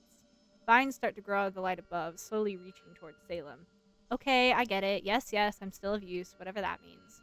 It means that I will keep your soul nice and cozy in that flesh bag of yours, as long as you win for me. The vines start crawling up Salem's legs. You want me to win the King's Dance? Well, if you lose, you die, and then you're no use. So yeah, go win that stupid thing. The vines slowly lift Salem up as he struggles to shake himself free. But these vines, they're what took my father. Did you kill him? No, I only borrow them. I don't control them. Take this. The vines push a shiny metallic bow at Salem with strange blinking buttons. These buttons, they look like the ones that were on Lynn's weapon. Salem grabs the bow and takes a closer look. But where are the arrows? The vines slowly lift Salem up into the light. Figure it out, and be quick. I can't hold off the vines forever. The vines take Salem further up, the water around vanishing until everything turns black. Well, that's nice. Although, the fact that there's a mysterious voice that's basically my patron, or my sponsor, is kind of sus. Salem slowly gains back consciousness, his lungs burning for air. James is just going through it. All of this is because of psycho haters like you. James, bleeding from his leg, leans over Salem, frantically slapping his face. Salem, come back to me. Salem's vision clears, the world still spinning, wires lying beside him in the fresh ground. What happened? You were gone, and then you were back. Albitch's flaming bat cuts through the air between them, forcing James to stumble backwards. Salem, still sorting himself out, notices the shiny bow in his hand. So it really wasn't a dream? Watch out! Albitch swings at Salem. Salem raises his bow, absorbing the blow. dirts. Where did you get that? Salem rolls to the side, stands up, and raises his bow. How does this thing work? Salem, concentrated on finding the right buttons, gets kicked to the ground by Albich. I know how to activate it. Throw it over. Aw, thanks, Minty. Gotta keep our community pet alive and me from shriveling up from stress and anger. Guys, I'm so angry right now. I don't know how to convey to you how angry this specific character is making me. Salem throws it over to James and dodges an incoming blow of the bat with a quick side roll. James pulls the bowstring, materializing a water arrow, which he immediately releases. The arrow flies wild, missing Albich completely, but it strikes something metallic in the trees with a resonant ping. Pathetic little last name.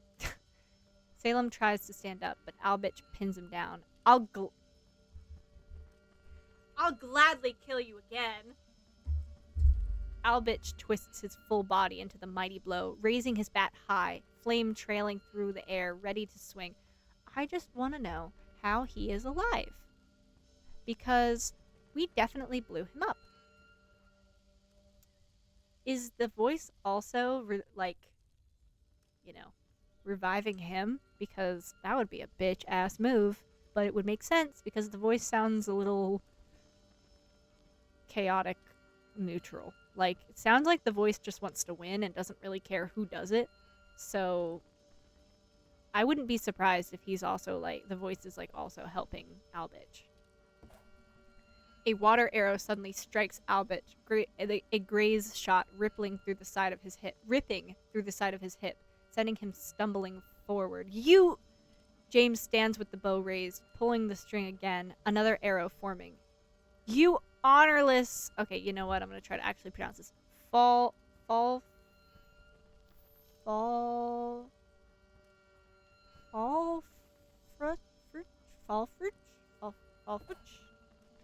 Another water arrow strikes Albich, this time his shoulder, hot red steam kissing from the impact wound. I hate all of you! Time for plan B. You are all coming with me! Albich reaches for the big grenade. What?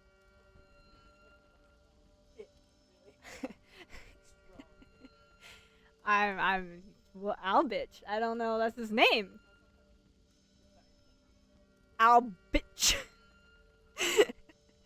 Albich reaches up for the grenade, pulls the pin out with his teeth, and holds it threateningly above him. Oops. I actually didn't mean to do that. A final water arrow strikes Albich directly through the chest, pushing him to the ground. Did I get him? The grenade slips from Albich's fingers, rolling away. Albich looks down, confused at the hole in his chest. Yeah, you dumb fuck. Go die. I hope you bleed out painfully for hours. Nope, it's Albich. TikTok. Shut the fuck up. Just die. Just die. Please. James. Oh, excuse me. Sorry. James, grenade! Salem scrambles away from the grenade, the backpack still in his hand, pulling James behind the tree for cover. The grenade detonates with earth-shaking force right next to Albich. The shockwave tears through the air, lifting Albich off his feet, his body becoming a twisted silhouette again. Oh, I love this. Let's read it again. The shockwave tears through the air, lifting Albich off his feet, his body becoming a twisted silhouette against the blinding green light. Isn't that the most beautiful sentence you've ever heard? Salem throws himself over James, wood splinters and rocks filling the air. As the cloud of the explosion settles, the scent of sweet, earthy decay pierces through. Are we dead yet? Salem knows what it feels like to be dead. And no, we're not. Salem gets up and peeks at the crater and sees the remains of Albich lying. Oh, that's even more beautiful sentence. Let's read it again.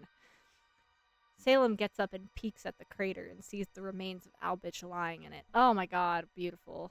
Yes, we just killed Albich. Yes, we did. Be so proud of yourself. I'm proud of us. I love us because we killed him. Thank God. Only fair. He killed you. Wait, hold on. How did you know that? Salem goes nearer to the crater, noticing its deeper part covered in thousands of vines. Green liquid spilling from the ones where chunks blew off. I can't hold off the vines forever. Salem scans the two of them, his eyes catching on their bleeding wounds. We gotta go. The vines slowly start to crawl out of the crater at them. Salem grabs James's hand, and together they run from the detonation area, the vines following them. While running away, a compartment on Albich's belt springs open with a loud pneumatic hiss, making them turn around. Critical condition detected. Photon extraction initiated. What the A balloon rises out of the field of flowers, yanking Albich's flower-covered body upward. Oh my god. They'll pump him full of meds before his brain even flatlines. God damn it. That bastard's on VV? James grabs the bow from his back. Ooh, ooh, ooh, ooh. Ooh. Shoot him before it's too late. It's our last chance. James's bow starts to glow, a water arrow materializing, the moist smell of the cut vines catching up to them. Salem sees that James is aiming too low and adjusts his bow slightly. That's it, shoot! James nods with a smile, his arrow whooshing into the sky, hitting Albich's balloon and making him fall towards the ground. The sound of something big teleporting over them can be heard. A medical aircraft. A medical aircraft materializes, but Albich is already being sucked in by the vines. Salem grabs James's hand, yanking him forward, small vines growing in their footprints, like green fingers. Don't look back. Keep moving. They crash through the underbrush, the sound of rapidly growing vegetation crackling behind them. Those vines took you down when James stumbled over an exposed root, Salem catching him before he falls. They are reacting to blood. Just run! The vines are becoming more and more, slowly pursuing them like a living, hungry wave rushing through the forest. Salem, I can't keep this pace. Hiking club! Get on my back. Hell yeah, look at us! I chose some actually useful... Oh, I should have chosen a fighting club instead of book club. God damn it. Salem crouch. Oh, I bet those ones that have, like, the only one choice are probably the ones that have, like, club exclusive choices. Oh, that makes so much more sense. Okay. Salem crouches down and James jumps on without hesitation. You sure about this? Hiking club. My packs weigh even more than you. Yeah, that actually makes so much more sense. I was like, why is this a choice? There's only one decision. That makes sense. That means this, like, you can replay this a lot and get some new outcomes, I bet. Damn, I wonder how branching this story is. Salem navigates the forest floor with sure footing, James secure on his back. River, just ahead. That might be our chance to lose them. James nods as they burst through the final line of trees, revealing a fast-moving pink river cutting through the forest. We'll have to jump. You want us to swim? In that? His voice cracks, pressing Salem tighter, the vines quickly catching up to them. Trust me, just stay on my back. James squeezes his arms around Salem. I always trust you. Oh, well, that wasn't really a decision, but, okay. The cold river numbs Salem's limbs and steals his breath. They tumble downstream, bodies shaking from the river's violent rhythm. Salem's fingers dig into James's wrist. The water crashes over their heads. In the chaos, Salem spots an upcoming rock, splitting the current. Brace! They slam into the rock, but Salem manages to grab onto it, pulling James up beside him. Gasping for breath, they cling to the rock in the middle of the rushing river. Salem climbs the rock, pulling James up as well. They collapse on the stone, still holding each other's hands. That doesn't count toward that swim you owe me. Salem looks back. I just need to know how he is here. How is he here? Did he, because James got on the train, know what was going to happen, so he decided to join him? Because that's an option.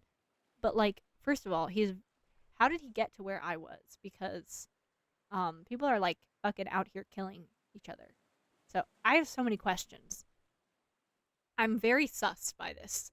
I still don't. I mean, it's. I guess I trust that it's James at this point, but like, I need. There's so many questions. Why is he here? How? Why did he not react to when I told him my dad was dead? Like he like had no reaction whatsoever. How did he get here?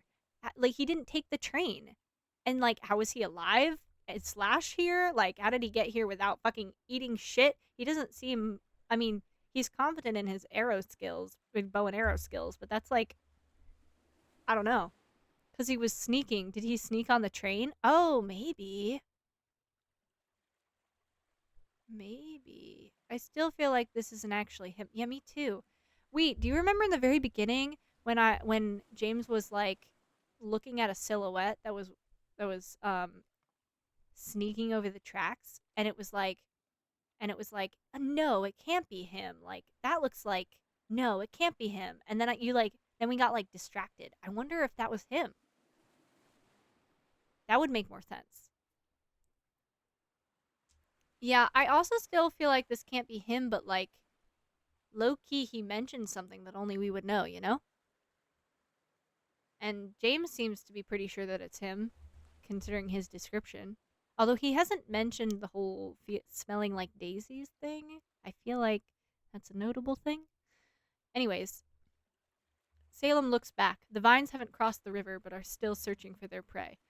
We made it, for now. That grenade, did it cause the vines? Salem shakes his head, still gasping for air. They react to blood and have killed Father and dozens of other storm oaks. They took you as well. That psycho split your skull. The vines took you away. James wraps his arms around Salem and presses his face to his chest. I never felt so alone in my entire life. Salem hugs James back. I'm back now, don't worry. James looks up, tears in his eyes. But how? Well, would you believe me if I told you I sold my soul to the devil? The devil must be desperate these days if he's settling for a soul as lousy as yours. Well, damn, all right. Salem lets out a chuckle as James pulls away from the hug. No, but for real, I have no clue. There was this voice talking to me, a bright light, and then it gave me the bow. Just a really wild dream, honestly. James takes off his bow and inspects it. Strange. Do you think all of this was caused by nuclear terraforming? Oh, but wow, okay. I was dissing choosing book club, but like, all right. Salem shakes his head, gesturing toward the forest along the river. Decades ago, sure, the flora here was shaped by green nukes. He points at the vines, which curl in their direction like hungry tentacles. But those things, those are new. Radiation doesn't react to spilled blood, and it sure as hell doesn't resurrect you and hand out shiny bows. That's terrifying and fascinating. James looks back at the riverside. The vines have now started growing up into the trees, seeming to search for a new way across. Well, vines might hand out shiny bows these days, but look what your school bully left us. James unbuckles a small backpack and hands it to Salem. You think he survived the fight? Salem shrugs, sits up, and starts examining Albitch's backpack. I mean, Vivi can't likely save him after all that. Let us never discredit that. If you don't watch your enemy die in front of you, very painfully and slowly, then you can never guarantee that they're not going to come back. I mean, come on. But if he makes it, I mean, are you really, like, that is your concern right now? Really? He saw us kissing. Okay, dude. Salem shakes his head, rubbing his eyes in disbelief. Then we are in massive trouble. James nods, putting the bow back on his back. I killed someone today. They exchange an awkward silence. We both did. I never thought He trails off, looking at his hands. It was self-defense. Does that make it right? Deep in thought, Salem's fingers find something inside the backpack. A futuristic weapon, bandages, and a Fulton recovery system, identical to the one that saved Albitch. This could get James out of here, keep him safe from all this. Salem's gaze drifts toward the vines at the riverside, then his fingers trace the Fulton system's straps. I feel like I should be more upset about killing someone. Shouldn't I be more upset? I wonder what club. I wonder if being part of the occult club would have helped in some of the knowledge about the voice. Salem moves closer, putting an arm around James's shoulder. All my life, I've been told we're the bad ones. I always thought if they actually caught us, maybe they'd see us as people, or at least tolerate our love. Salem rubs James's back. Nothing's black and white. Not them, not us. Feels very black and white nowadays. Maybe it's time for us to get the respect we deserve. They sit in silence, watching the vines twirling across the river. Salem notices the vines, now growing underwater into the river towards them. Okay, we are losing time. This is still a violet-level Storm Oak camp. Salem looks at James and shakes his head. He wouldn't be suited even for a green-level one. Okay, we're gonna do a little savey save.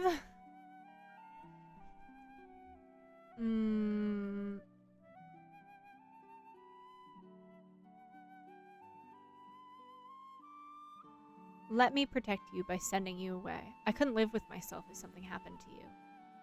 Salem meets James's eyes, a rare moment of emotional honesty crossing his face. Even if I wanted to, how? Do you want me to go for another death swim? Salem retrieves the second Fulton system from the backpack. This will get you back home. Sal, no. I want to help you. I want to be with you. Albich saw us. You must hide, at least for a few weeks. He's likely dead, and it's his word against ours. That's not how it works with a coalmeister. This has gotten way too risky. Salem starts fastening the first belt around James. James grabs his wrist. I can help. We can do this together. Well, that's rude, but you're not even a real Storm Oak. Salem's voice breaks as he attaches the other belts. I can't also lose you. I gave my soul to be here, but I can't put your life on the line. I am not some flower that you have to protect. Please. Salem pushes a button on the belt, and it begins to flash. A latch snaps open, revealing a big red button. Emergency evacuation mode, ready for takeoff. James freezes with just his lips trembling. Salem, no! James turns pale, his pupils dilate, his breathing shallow. Salem's hand trembles over the button. Oh, fuck me. Oh, fuck. Oh, fuck. Unlock. Sim James away. Freeze in shock. Hesitate with finger. Oh, no. Oh, my God. Oh, my God. Thank you, Minty. I don't know if that was the right decision. He was really helpful. But also, one wrong move, it's what I would do. Like, if I was in this exact situation with my partner, the first chance I get, I'd be like, bitch, go. Bitch, leave. You cannot be here. You need to be safe. Command number 22, a civilian in danger is a Storm Oak's duty. I said no. James unfreezes and tries to shut the latch down, but Salem presses the button before him. Compartment's belt swinging with a hiss, an iridescent balloon erupts from within, expanding with unnatural speed as tiny lights along its surface pulls in rhythmic patterns. Emergency evacuation activated. Fulton extraction initiated. Salem, no! I have to fulfill my mission! You have a mission? This is... I don't like being so pompous and, like, being like, I know what's best for you, but at the same time, he doesn't really know what he's doing. He did manage to get here, though. The balloon yanks the screaming James upward. The sound of another aircraft teleporting over the forest can be heard. Uh-oh. James grabs his bow, aims at his balloon, dragging him up. James, no! Okay, well, if he's just gonna do that, then I'm gonna not do this. Because we were wasting this now. Okay. Freeze in shock, I guess. I said no! Slams the latch shut before Salem can press the button. Okay, well, if he's just gonna fucking pop it himself, then I guess we're gonna choose something else, because... Fuck. He grabs Salem's face, forcing him to meet his eyes.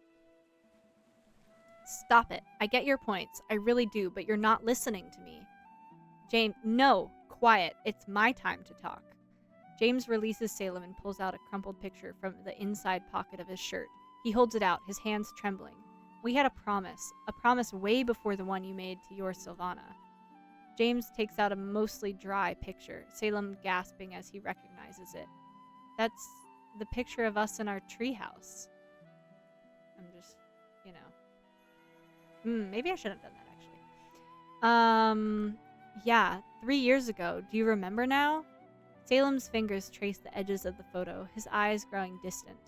Oh, flashback. Thanks, Minty, for the Duolingo reminder. I just got a notification. Minty out here reminding me to do my Duolingo. Aw.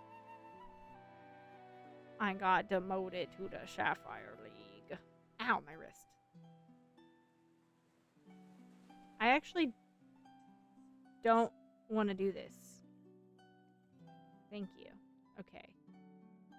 Okay, hold on. Pause, guys. We gotta do the Duolingo.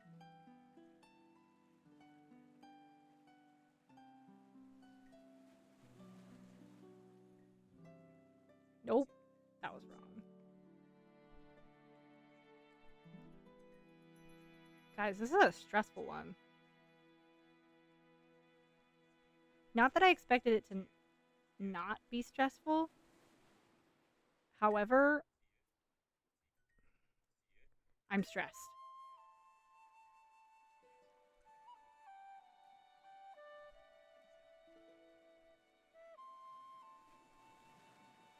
I'm stressed, guys.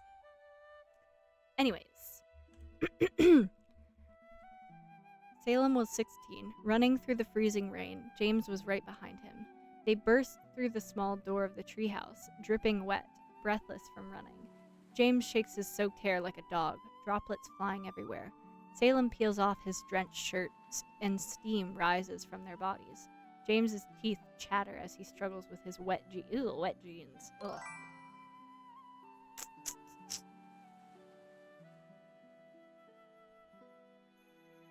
I'm so quick. Anyways. Salem takes down 2 portraits of Sylvana, spanning a makeshift line to hang up their clothes. The rain drums a steady rhythm above them, drowning out the world below. Salem grabs a scratchy old wool blanket from the corner, while James is shivering, his lips slightly blue. Uh-oh, don't get hypothermia, please.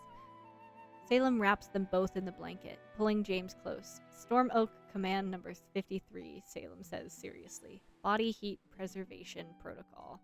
He's such a nerd. James snorts, but doesn't pull away. Right.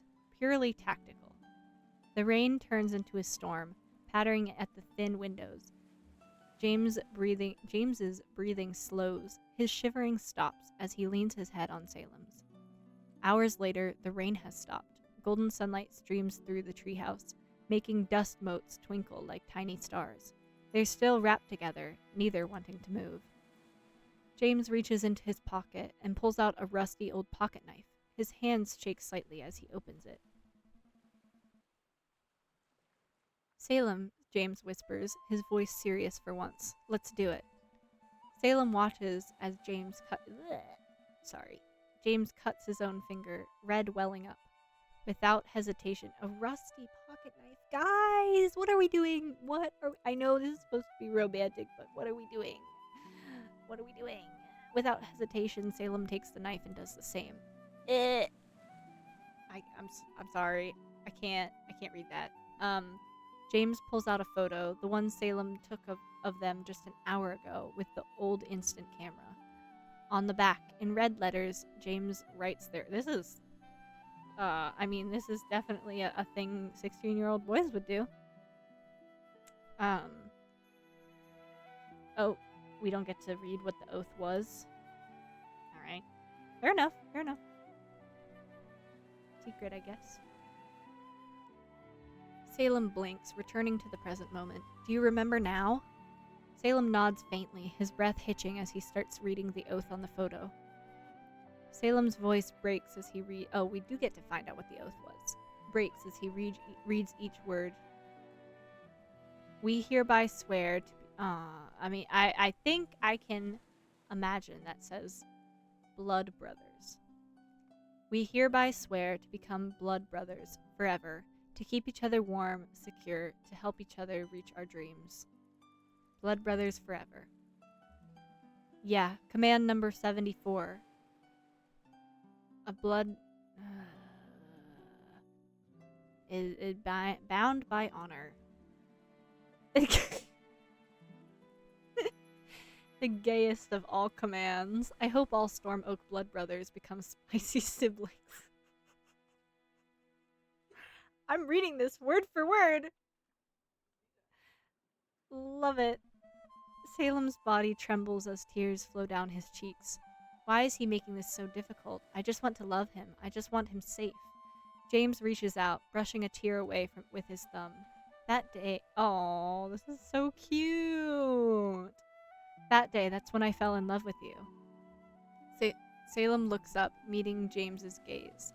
I felt like I didn't belong anywhere. School, parents, everything was chaos. James's eyes lock on Salem's tearful face. The only thing that ever made sense, the only thing that was ever clear to me in a life full of confusion, was you. I love your smile. That morning in the hideout when we woke up, your smile told me. James, shakingly, yeah, I don't know why that sounded weird to me. Shakingly tries to imitate Salem's voice.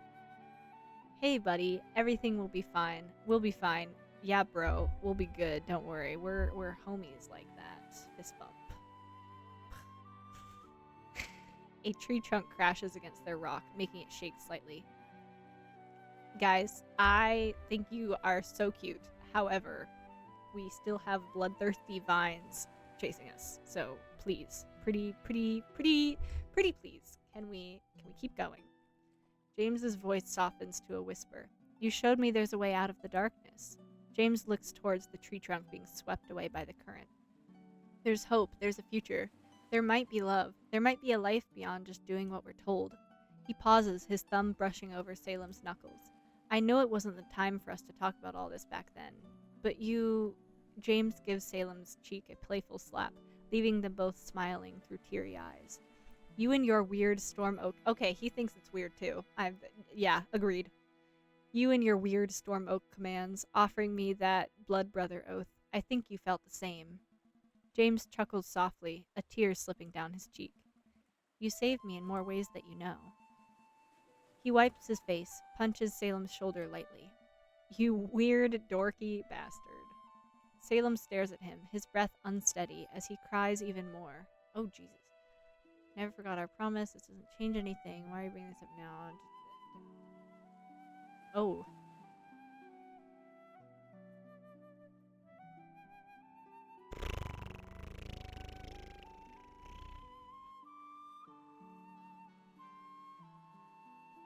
I feel like this one. I never forgot our promise, James, not for a single day. Salem runs his thumb over the old scar on his finger, a small smile breaking through his tears. James wipes away some more tears. You promised back then to help me reach my dream.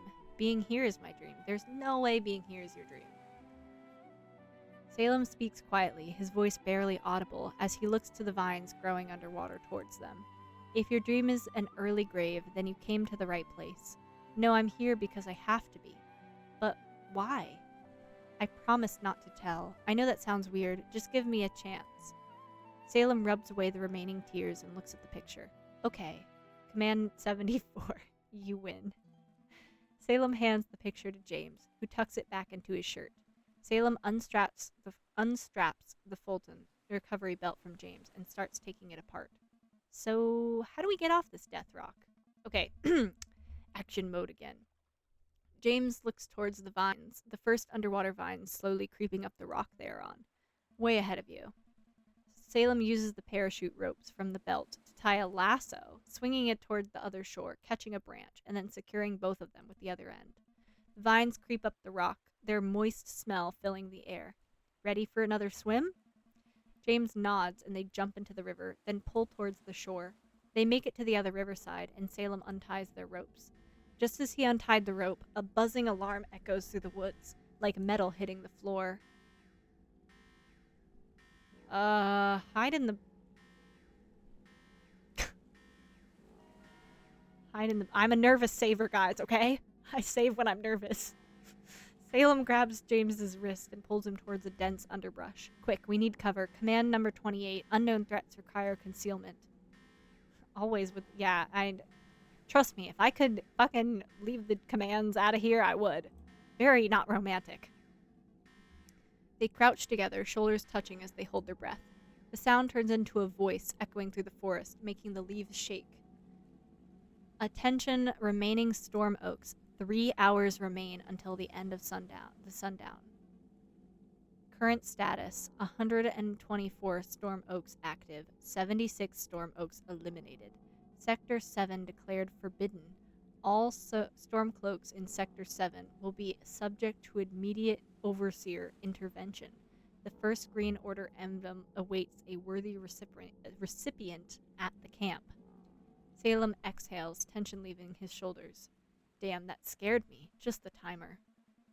He slowly emerges from the undergrowth, offering James a hand up. We better get going. 3 hours isn't much time. What happens if we don't make it in those 3 hours?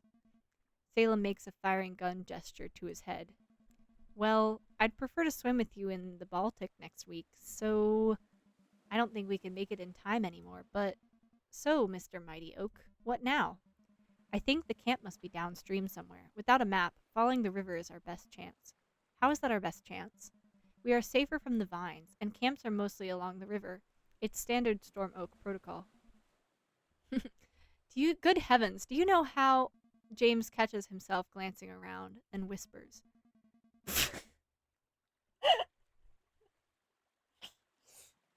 Good heavens, do you know how hot you are when you're playing the Sal Locke Boy Scout leader? Not the time, guys. I really can't express enough how important it is to, like, get it together. I understand you're dating and all, but, like, please, time and place. Aw, thanks, Taffy, for feeding our lovely community pet. Keeping him alive. Unlike Milk, she hates him for some reason. A Sherlock pun, oh boy. Run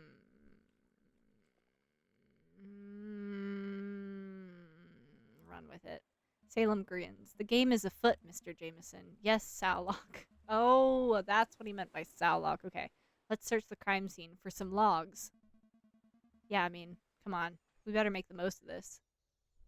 Salem picks up a sharp rock from the riverside, its surface warm and slick. Nearby, James struggles to carry over some old logs. So, I can't tell you why I'm here. Salem tests a stone's edge and starts working on the logs. But I do need the Green Order emblems if we can get our hands on them. Salem pauses his work on the logs. And then, meet the Empress and make her laugh before she puts you into the barrel? Salem stands up and cleans his dirty hands on his uniform. They'd do the hardest background check, even if they don't do it at this camp. Don't worry about that. I want to get these emblems, okay? Salem looks at him, puzzled. What on earth is he planning? He is way too carefree. Yeah, no, that was my thoughts, exactly. Salem tucks a long stick into his back for steering, and they start digging the dragging the raft towards the water. You know, I always love seeing you handle some wood. I'm sorry.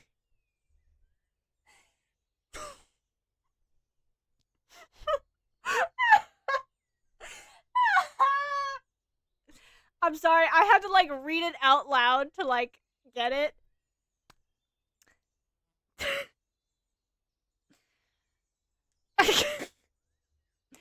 Okay, sorry. But this, James lets the raft down in halfway into the river. This is some real craftsman magic you just did there. Very precise.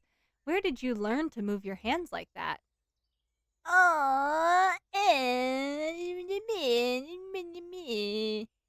Anyways, I've built tons of these. The saplings back home practically made me their raft Raft guru. They step onto the raft, the wood creaking beneath their weight. Salem runs his hand along the tied logs, testing joints with practiced precision. Not my best work, but it'll hold, as long as nobody does anything stupid. James immediately starts bouncing on the raft, arms spread wide, grinning like a child. Of course he would do that. No need for any commands, it's working! The words die in his throat as something cuts through the air. Uh-oh. An energy bolt streaks between the trees, leaving a trail of ionized air and scorched bark. They're flanking us. We have to get out of here now. James's face turns ashen as he stares, wide-eyed, toward the source of the sound. Salem drives the steering stick into the riverbank, his muscles straining as the raft scrapes into the current. Whoa. Ooh, I wasn't ready for, this. That's really cool. So what does the almighty Storm Oak manual say about our odds here? Screw the commands. Let's make our own percentage today. Who are you, and what have you done with my rule-obsessed boyfriend? Salem kicks the raft further off from the bank, the current grabbing them. We've made it together through the last 18 years. Oh my god, I was right. I literally said they were 18. I'm so good at this. What's one more afternoon? Aye, aye, Captain. The shore grows smaller as they drift away on the raft. They float down the river for a short while. The river is getting bigger and runs stronger, carrying the sweet rot scent of decaying vegetation. No shots for a while now. I think we got away. A small island is ahead of the two, rising from the water like a moss-covered jewel with strange noises coming from it. He will be disappointed again. Shoveling noises can be heard. Wait, did you hear that? The shoveling noises stop. Go away, someone is coming. Hey, who goes there? What's going on here? Yelling is coming from the upcoming island, but still, no one can be seen. Then a pointy metal stick with some white cloth waves from seemingly below the surface of the upcoming island. Salem points towards the spot, and they start whispering. Did you hear that girl? No time for any detours. We're late as it is. But I can't just... Oh my god! I can't just leave a maiden in distress. The girl from the hole starts yelling. I am not in distress. Just help me out, please. Ugh. Salem starts yelling back as we are late as it is. No can do. Salem? Salem Stallrank? You know her? Salem shrugs. Yeah, that's me. Who's asking? I'm the girl who got you onto the platform. You owe me one. Ah. Salem starts whispering towards James. Oh, her! I swear, she looks just like Sylvana. Of course she does. You're such a fangirl. No, I'm not. Whatever, Sylvie. So she's cool? Let's be sure. Salem yells towards the girl. How do we know this isn't an ambush? It isn't, and I have a map. We can team up. I'll show you the way. Salem turns toward James and starts whispering again. I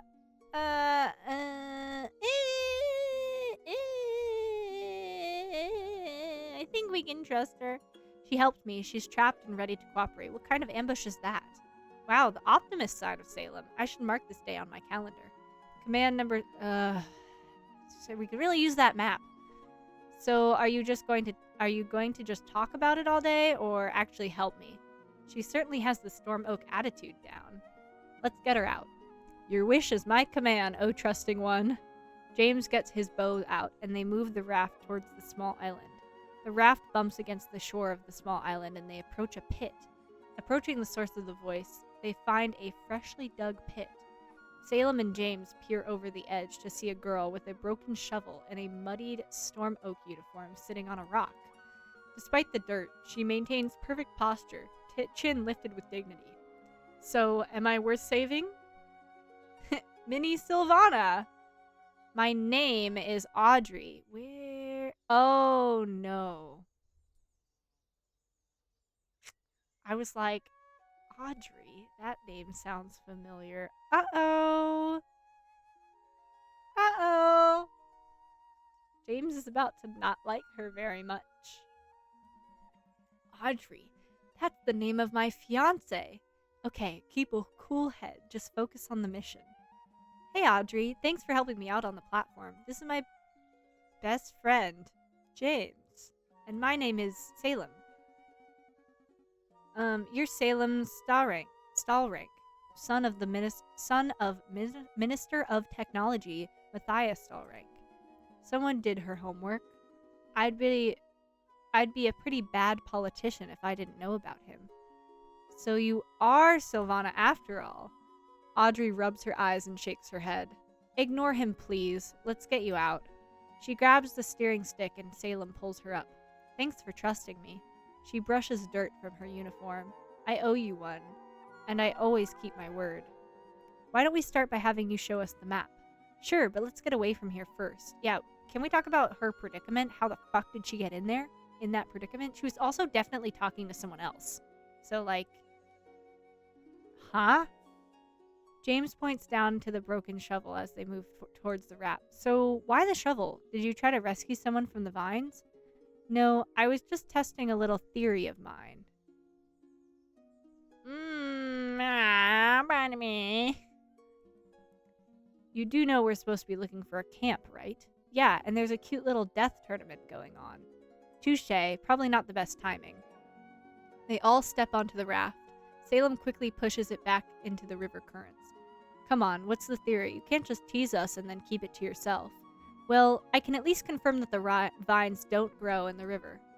We got a first-hand update on that. They can grow in water if you deny them lunch. Audrey nods and rubs her chin. So you are Audrey Richter, the daughter of our finance minister, Waldron Richter? I see your father has told you about me. I saw what happened back to him on the train. My condolences. Thanks. I just wanted to say that changes nothing about what our fathers discussed. Audrey pauses. Oh, well, at least she's tactful.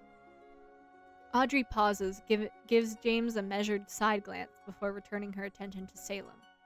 Agreements.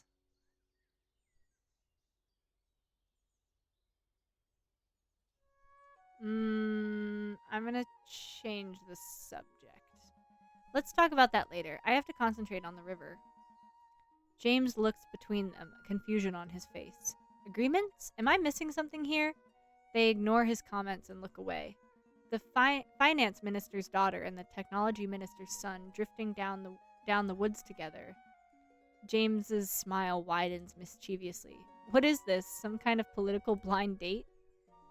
Freeze in shock. Oh, bye, Sylvana. His jokes sometimes. Salem crosses his arms while Audrey blushes a little. Ridiculous. Audrey laughs awkwardly and starts playing with her hair. I mean, with my family ties, I could have anyone in the world. So why would I... Audrey turns red, her eyes briefly meeting Salem's before darting away. Salem starts steering again. Be interested in someone so Sylvanas forsaken ugly. Ah, I see the love triangle coming into play now. I am seeing it. She turns away and watches the flow of the river. Also, I am not really into dating anymore. I agree. No one with a right mind would touch this ugly son of a mutant. Why do they call me ugly?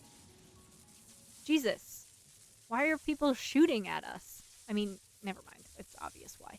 An energy bolt streaks through the forest, leaving a smell of ionized air. James and Audrey freeze, their eyes widening as they stare toward the source of the sound. Salem takes his steering stick out of the water as a muffled explosion echoes in the distance. Everyone down!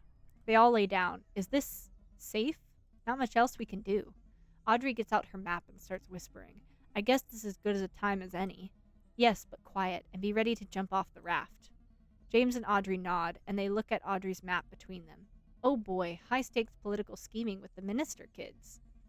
Audrey rolls her eyes and looks to Salem. Is he always like this? Yeah, he is. Isn't that great?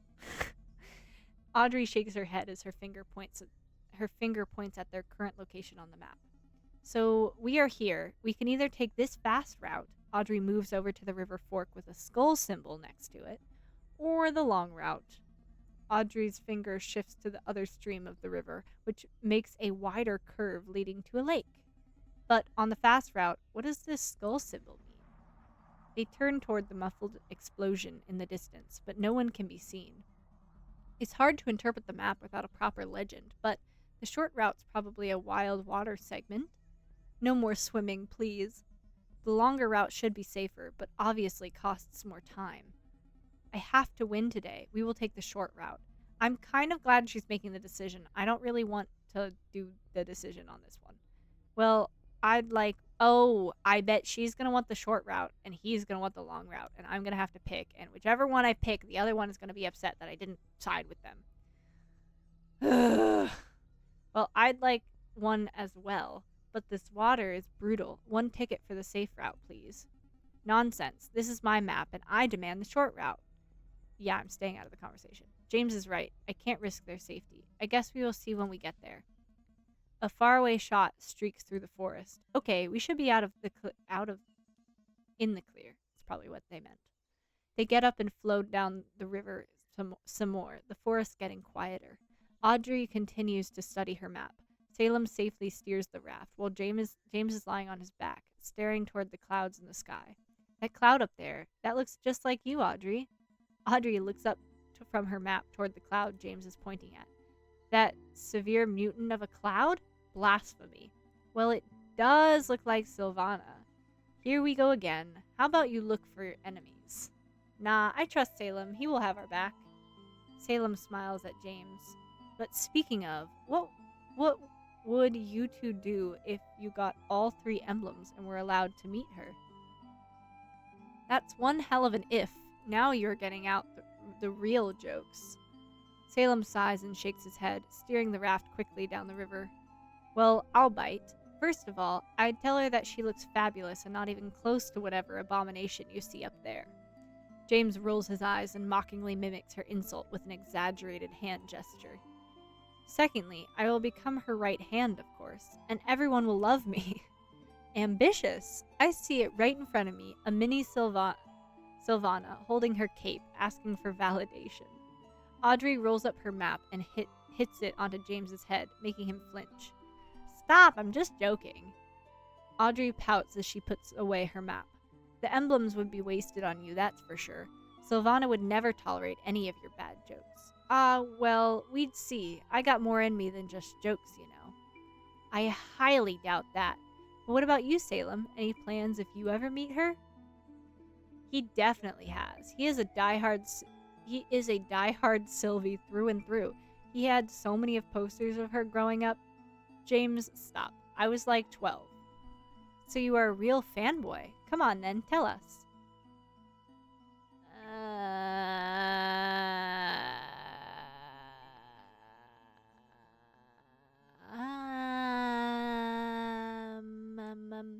If I say this one, I feel like James will think it's about him, which it might be about him, but like, this is just piggybacking off of her. That's dumb. I don't believe in this at all. I don't know what he's talking about here. I'm gonna do the top one, I think. I will ask her to help me with an old promise. Interesting. What kind of promise? Well, parents of a friend were sent into the gardens wrongfully. I have the documents to prove it. Yeah, Sal, about that old friend thing. Don't be so Don't be so pessimistic.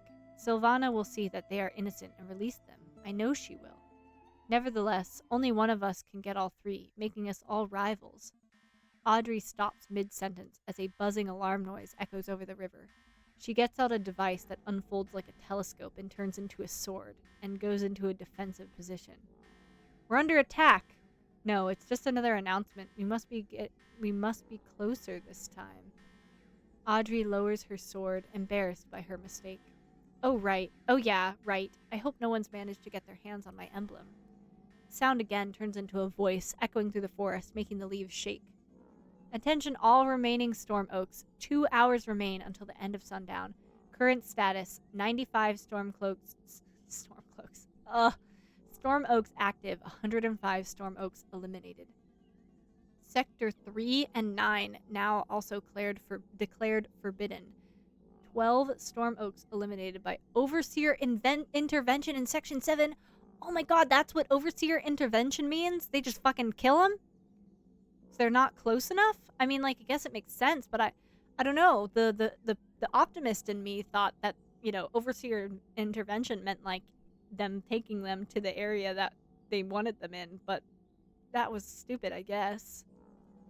The first Green Order emblem awaits a worthy recipient at the camp. Only 2 more hours? So many dead. There is still time for us to win. Let's get serious. James gets up and examines Audrey's sword with great interest. Oh, hey there. Napoleon has a sword. Actually, my uneducated jester, this is... oh no, more words I can't pronounce. Audrey strikes an elegant pose. I am training to become one of the world's best fencers. Oh, damn. I bet the fencing club would really score points with her. Oh my god, yeah. Fencing club would have totally rocked right here. Take a closer look. Salem steps closer and examines her sword.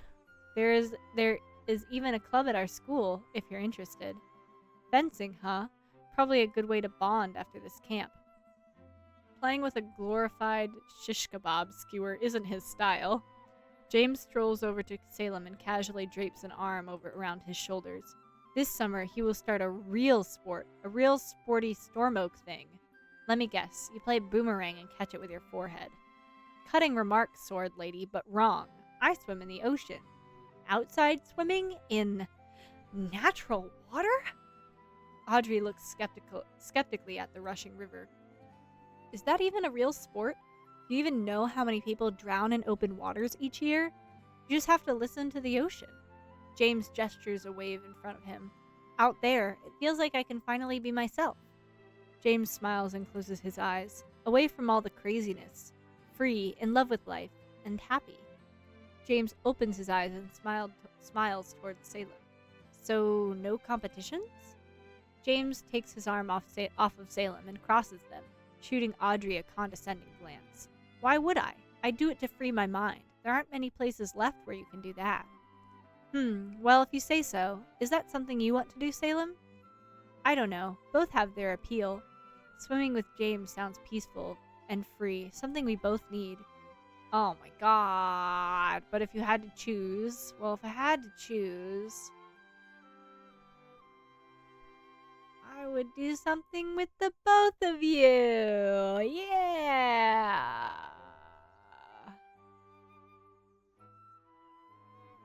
Yeah, I feel like choosing this, they're both gonna not be happy though.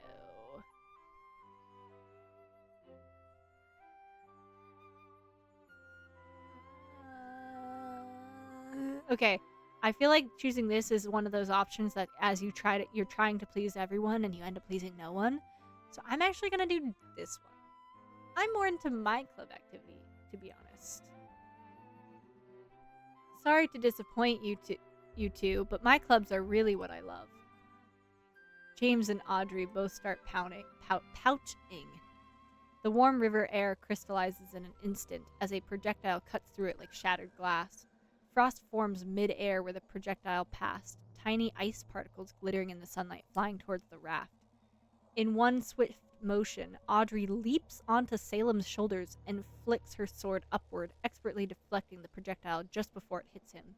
Her eye pulses in the rays of the sinking sun as she moves with almost inhuman precision. James was almost hit. What in Sylvana's name is going on? An icicle forms on Audrey's sword, glistening dangerously. The enemy's just over there, analyzing now. Where would they even get a gun that shoots icicles? It must be the same tech as your bow. Another ice bullet comes right at them, missing them slightly. Over there, target identified, approximately 400 meters behind the orange pine tree. Shoot now! Audrey, still sitting on Salem's shoulders, pulls Salem's ear to make his head move in the direction of the attack.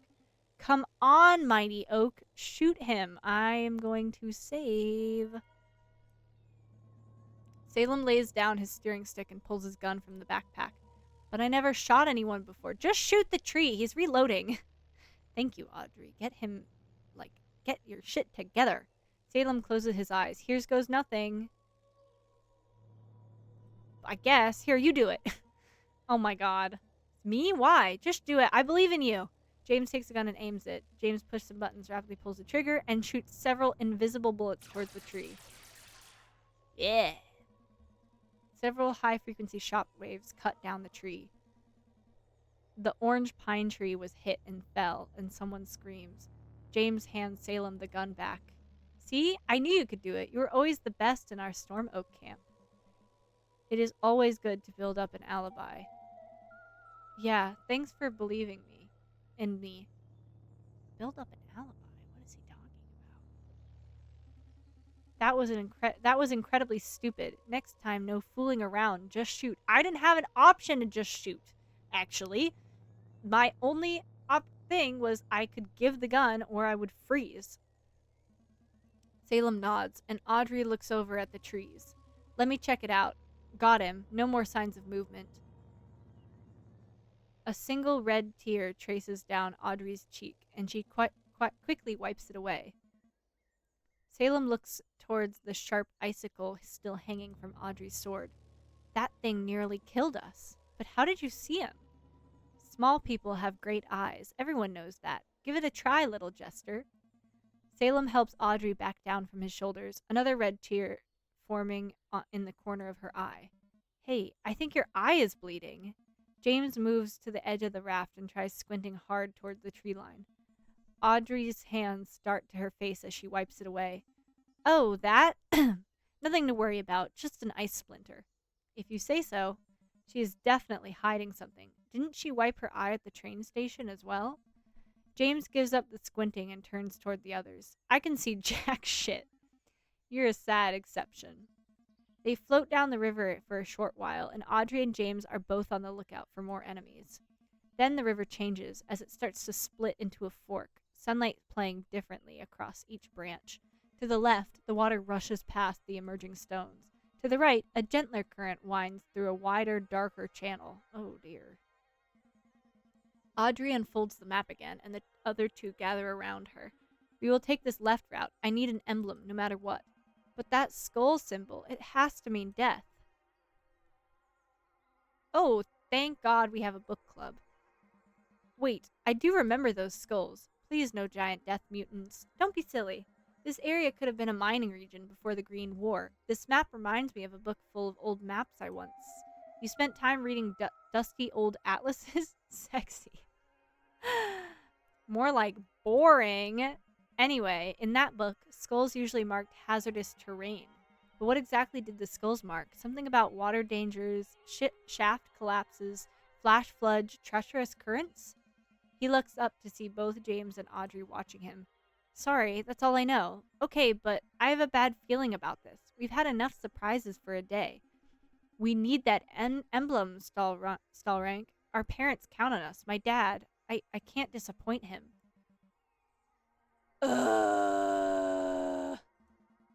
Salem scratches his head deep in thought. Alright, time's running out. I need to choose. God, I don't want to choose because one of them is gonna be mad at me. This is like the exact reason I don't choose in Hades, is because one of them is always mad at me. I don't want to do it.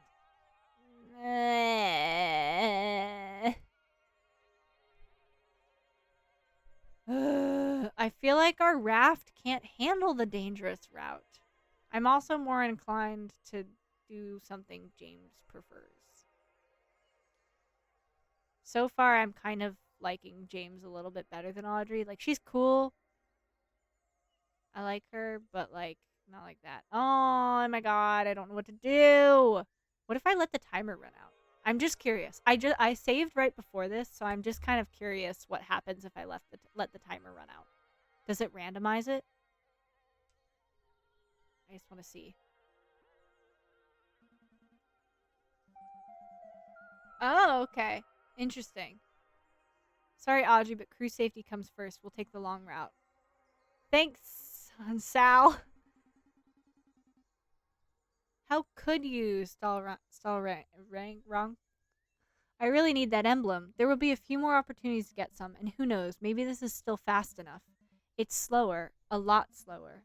As the ride continues, the river carries the group through a dense forest. giving way to rocky outcroppings and marshy banks. They flow for a while down the river, and the sun is slowly setting. We need way too long. The buzzing alarm echoes over the river, turning into a voice.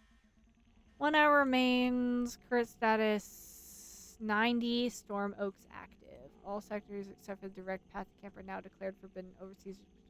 Woo! The first green order emblem awaits a worthy recipient. Okay. Don't worry, 1 hour is still a lot of time. No, it's not at the pace we're going. I hate your optimism. You should have both listened to me. James ignores Audrey and wraps an arm around Salem's shoulder. Chin up there, buddy. Nothing can ever go wrong with me around. I am the chill guy who balances the universe. How can you be so hopeful? We will all die here. James clears his throat and puffs out his chest. Seems like the acting god needs to give you all a morale boost.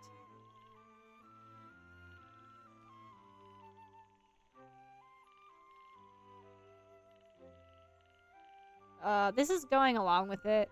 This is like agreeing with it, but not necessarily going along with it. Yeah. Come on, acting god, cheer us up. Finally, James throws open his jacket, flexing like a Greek statue.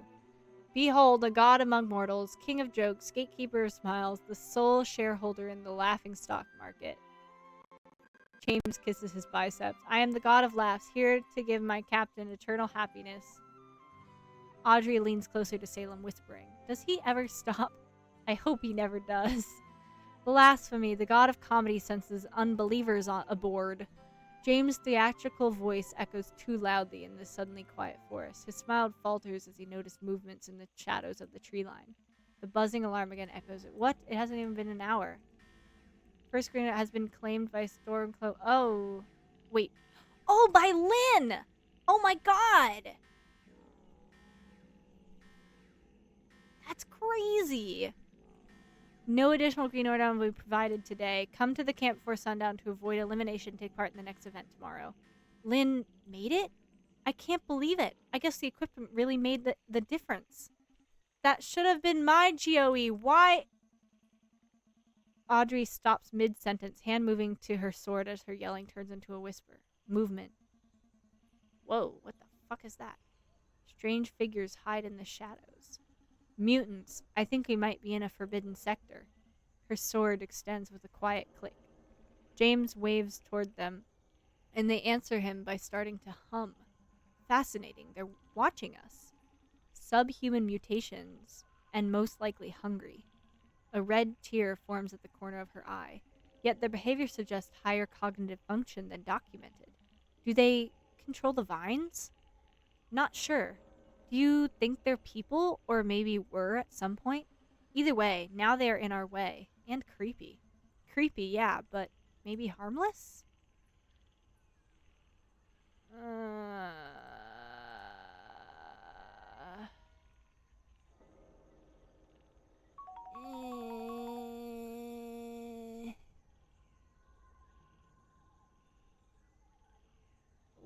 Wait and see. We should wait and see. Besides, a shot might alert others. James nods, his eyes still fixed on the mutants, while Audrey reluctantly lowers her sword. Thanks, Taffy. I still think we should attack first. Salem retrieves his Storm Oak manual and quickly flips through the pages. The textbooks say most mutants are aggressive predators. The leaf-covered figures match their pace, keeping to the trees, but they aren't behaving like anything in the manual. I'm sure they would be peaceful if we are. A thin red tear forms at the corner of Audrey's eye, which she quickly wipes away. We can't risk it. All of this might be a trap. They're peaceful, trust me. The river widens ahead, revealing what remains of a massive... Oh, thank you, Dio. I'm going to stretch as I continue reading. But my back needs to pop really badly. Ooh, my shoulder popped too. Hello. Revealing what remains of a massive stone bridge spanning as ruins over the water. That's the trap! The center of the bridge has collapsed into the river below, the ruins of it covering the entire way. They continue to watch the mutants moving like shadows behind the tree line. Trap or not, that bridge is going to be a problem. Can't we lift the raft over it? Yes, but we'll have to do it together, which leaves us vulnerable to attack. Salem glances at the sun slowly sinking towards the horizon. Plus, we have maybe 30 minutes before sunset. I don't see another way. Audrey studies the approaching ruins. This old bridge, I've seen similar ones in textbooks. The raft drifts closer to the ruins, perfect arches reduced to broken teeth, concrete twisted by unnatural force. Look, over there. She points towards an old graffiti of roots on a bridge beam. That was destroyed during the beginning of the Green War. Their raft comes to a stop at the bridge ruins. Quick, let's get out of here. While they drag the heavy raft, Audrey suddenly stops and points toward fresh graffiti. Audrey freezes, her voice dropping to a whisper. That's impossible, rotten roots. That's their symbol. Weren't they purged decades ago? A chill races down Salem's spine while James squints at the symbol. Isn't a rotten root just a slur? Now it is, yes, but that's not how the term originated. Audrey's voice drops to barely a whisper while they keep dragging the raft. It started with terrorists who tried to assassinate Silvana. The leaf-covered figures have surrounded them now, appearing on both shores and on the bridge itself. They begin an even low, eerie humming and raise crude bows, arrows nocked, but not yet drawn. It was a trap all along. The raft catches on a rusty metal rod sticking out of the concrete ruins. It's stuck. What now? Oh shit. Use my experimental weapon as a saw unlocked from James. Oh god. If we break it, it's not gonna work. God, there's so many. Okay. James, create a distraction. James grins happily. I'd love nothing more. One distraction coming right up. You can't be serious. Salem and Audrey continue struggling with the raft while James takes a step toward the edge of the bridge. The mutants paused momentarily, seemingly confused by James. Salem and Audrey still try to yank the raft off the metal rod, loosening it a bit. James begins with a theatrical deep bow, getting the unimpressed mutants to raise their bows. Time to be a hero. James raises his hand, 2 fingers spread in a V shape. What is he doing? The humming stops abruptly. The figures lower their bows, watching James's fingers closely. Salem and Audrey manage to free the raft and drag it across the gap. James maintains his stance, one hand shakily adjusting something inside his jacket. James, come on. James jumps down and rejoins them. What was that? Just something my father taught me. But isn't that a forbidden finger sign? They're just fingers. Nothing wrong with fingers. Who was your father? Those creatures were crazy, right? Audrey's skeptical glance turns over to Salem. Yeah, they had bows and didn't behave like animals. Almost like people. That's impossible. No one lives outside the districts. Wait, do you hear that? A motorized whine cuts through the air, followed by distant drumming. Audrey's hand moves instinctively to her sword. 200 meters from here, a storm oak with a drum? How on earth do you always see that? Audrey quickly wipes away a red tear, then collapses, breathing heavily. Not now. She grabs Salem's leg and looks up to him. He has an overseer with him. They're here to eliminate us. Yeah, we're likely in a forbidden sector. James isn't officially registered. We should be cautious about who we trust.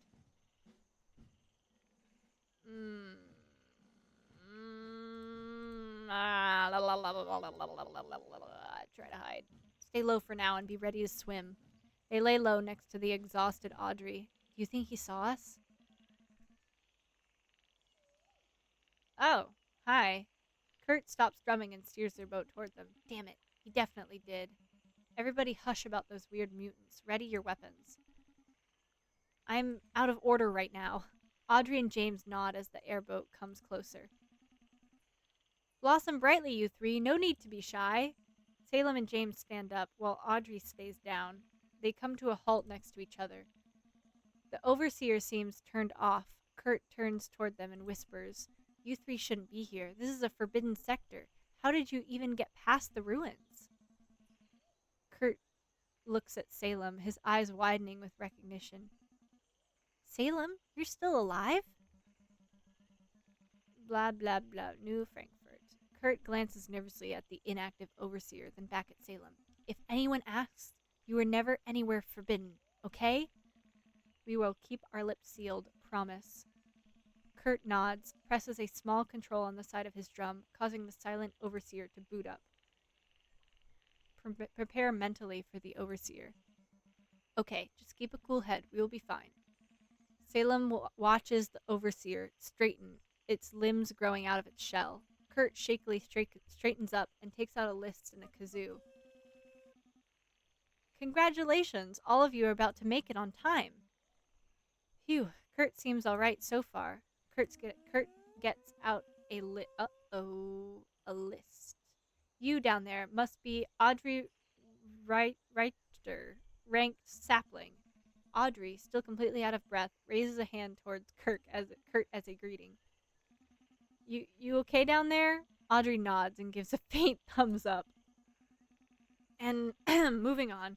Salem, correct? You're the only other mighty oak, just like me. Congratulations. Your sister earned the first GOE today. Is she okay? Yeah, she's doing great. Glad to hear.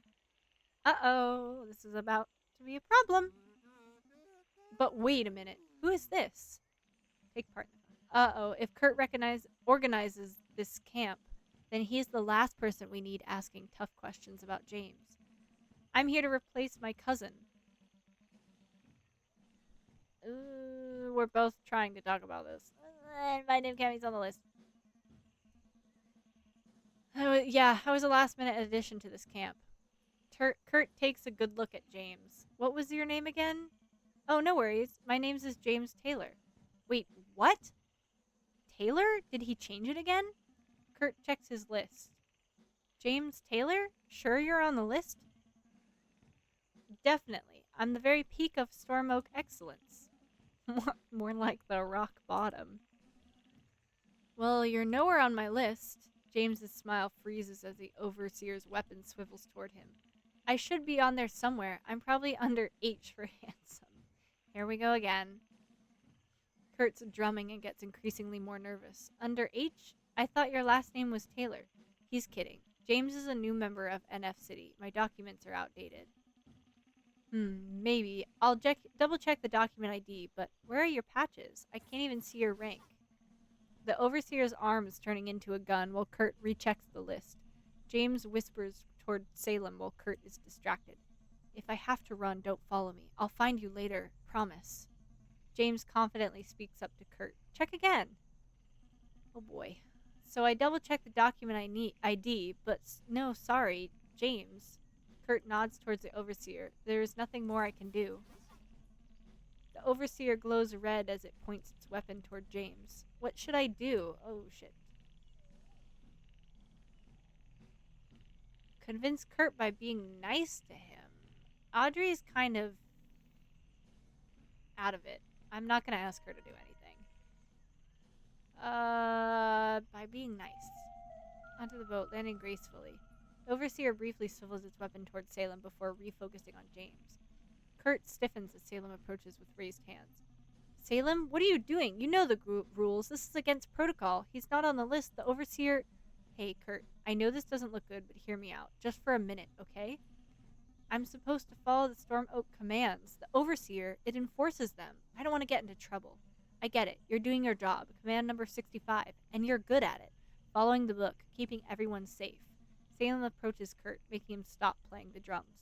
That's what we Storm Oaks are about, right? Safety, rules, brotherhood. Yeah. Aw, thanks, Minty. James, from the raft, gives 2 thumbs up and mouths, Good start. Look, Kurt, I'd never ask you to break the rules. I'm not that kind of guy. We are a brotherhood, after all. Salem lays an arm around Kurt. But here's the thing. James is on the list. He was just added late. You know how chaotic things can get at the headquarters. Added late? That doesn't sound right. I am a mighty oak as well. Do you think I'd put you or anyone in this kind of situation if I wasn't sure? But the commands, the protocol, the overseer follows your lead. You're the co-leader of this camp. Command number 65, am I right? It trusts you to make the right call, and so do I. We all do. Salem kneels slightly and points towards James behind him. Look, James isn't a threat. He's just a scared kid who deserves a chance, like everyone else here. Salem stands back. I'll even take full responsibility. But if we get in trouble, Salem gives Kurt a friendly back rub. We won't. Trust me, Kurt. Like I trust you. I'm worried. Kurt looks between Salem and the Overseer, his hands trembling. Kurt takes a deep breath and steps forward. Overseer, stand down. I guess one more can't hurt. You are just following commands, and great at it. Good job. Okay, everyone jump on. I will bring you to the camp. The group jumps onto the boat. Thank you, Kurt. James looks towards Salem. And thanks, Sal. That was impressive. You could have been more aggressive. We lost so much time. Let's just make it out of this camp alive, as friends. Ending, be nice to me? Whoa! Whoa! Okay. Abort. Okay. I guess we got an ending? Alright. That was really wow. That I could just see how many things would have like all the different possible paths that could have just happened right there. That was crazy. Sorry, I'm just like holy shit. That was really really interesting. Wow. Okay, I have definitely this has really piqued my interest. This is really interesting. I think I wow. I think I need to like sit and think about this for a while, but man, this is really cool. I think this is very very in depth and it's really fleshed out. I can't even imagine how massive the full game is, but this is awesome. This is great, guys. I love this. I think my only thing is that James is just so much more fleshed out and like pushed towards than Audrey, and it just feels like James has a little bit of like an edge against Audrey because he's they already are basically dating. And it also like it's set up in a way that it feels kind of shitty if you ever do choose Audrey because, you know, you're already basically with James. But I think that's less of like a complaint of the story and more of a complaint that I have to be an asshole, which is just the truth of the matter. But that was amazing. I love that. I was not ready for how dark it was going to be. I also like am kind of shocked that um like you die so early on. I don't know if that was avoidable or not. It felt like such a major plot point that I feel like it was supposed to happen, but at the same time, just given how many branching options this has, I feel like maybe it could have been avoidable. It feels almost as dark as yesterday's game, but it's in its own way. Yeah, I completely agree. Um, yeah, wow. Please wish list this on Steam. I have the link in pinned in chat, and also it's clearly right here. I'm going to go get some water, go to the bathroom really quick. Yeah, I know. Holy shit, dude is right. I hope you guys enjoyed that as much as I did. I'm gonna take a quick break, go to the bathroom. I almost said brush my teeth. That's not what I meant. Go to the bathroom, get some water, and then we're gonna do a not quick, but like we're gonna try to play some SoulSet so we can get a different ending. And we will finish out up with that. All right. I'll see you guys in a second.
Hi, everyone.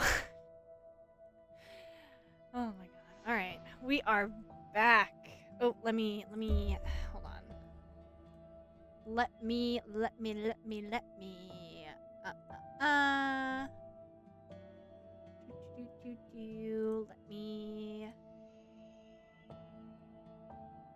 All right, you. There we go. Perfect. All right. We are back. We are going to try to get a better ending this time. Yeah, Dio, you were. You wanted to share with the class why you were kicked out again? Do you want to share with the class? Because I think you should. All right, here we go.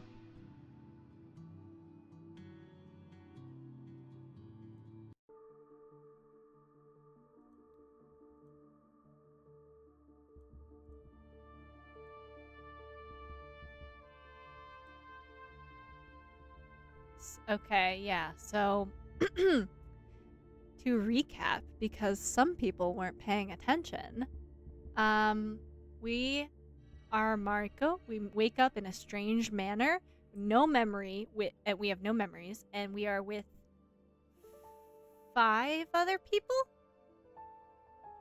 Yeah, 5 other people. Absolutely no memory of how we got here. None of us remember anything. Well, supposedly. Yeah, Minty, you want to know why Dio got kicked out? Is I brought up this game, and he looked at my screen, and he was like, "Oh, this game looks really cool." And I was like, "Yeah, we played it already. We're like coming back to this. We're gonna try and do it again." He was like, "We did?" And I was like, "Dio, we played this on stream already." And he was like, "You stream really late. Sometimes I get tired. Sometimes I'm just a little sleepy." And I'm like, "Dio, I streamed this the entire time on Thursday. This wasn't even the second game. This was the whole game we played on Thursday for almost 4 hours." And this bitch looked at me and had the audacity to act like he didn't recognize this. Anyways, moving on. Ooh, hello. This is wonderful. This is a wonderful... We're gonna try and...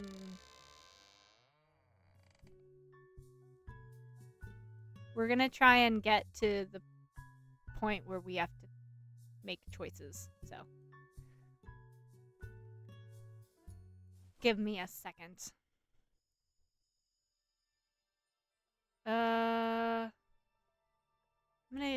I'm gonna try and keep my choices as similar as possible because I just want to make a different choice. I wonder what happens if you suggest her actual name.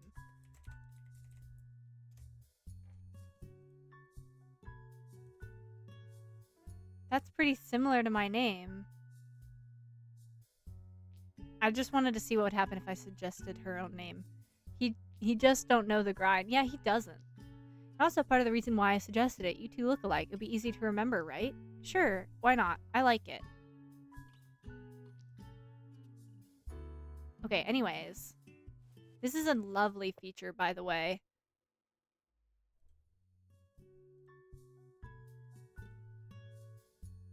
Oh, I think Mariko's right. My name really is Sheer. Wait, seriously? What? Mariko, how did you know? I didn't. It was simply the first thing that came to my mind somehow. Huh. So could it be that we knew each other before? Oh, so there is special dialogue if you recommend her own name. That is so interesting. I have no idea. Okay, that means Sheer and me, we really do have similar names. The question is, does that mean anything, or is it just coincidence? Do you remember anything else along with your name, Sheer? I'm not sure. It's hard to explain. Big brain plays need big brain solutions. So true. Tavern? And someone's calling it. It's all hazy. That's a good sign. Alright. Head to the courtyard, because that's where Apris is. I'm gonna try and remember my choices and make them as similar as possible. This skip button that goes to the next choice is really wonderful. I'm really grateful that this is here, because I should have saved right before that last decision, but I super didn't. Head to the library, I think is what I did.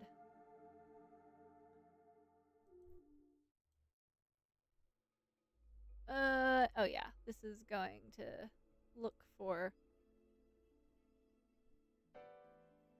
Oh yeah. Oh yeah, okay. I wonder if it's gonna be similar, because I believe I chose this one.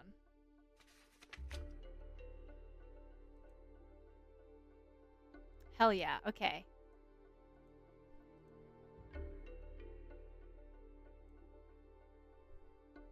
Not Marco. Fuck you.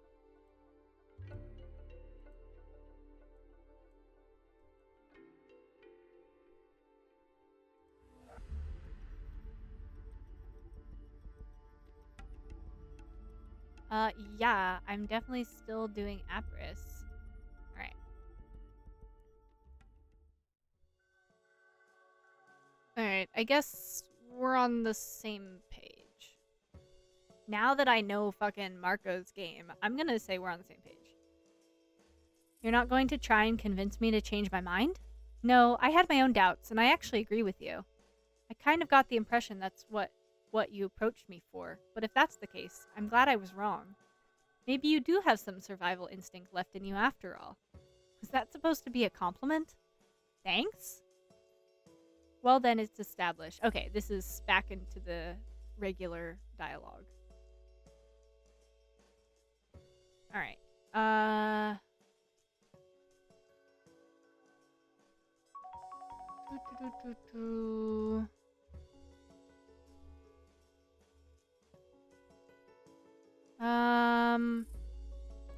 I don't remember which, if either of these really... We could share it. Why not? Just for the sake of... Because I don't know if it gauges the ending with, like, affection, like, ranking, like, by choice, so we could share it. Don't be ridiculous. Oh. We are complete. Okay, never mind.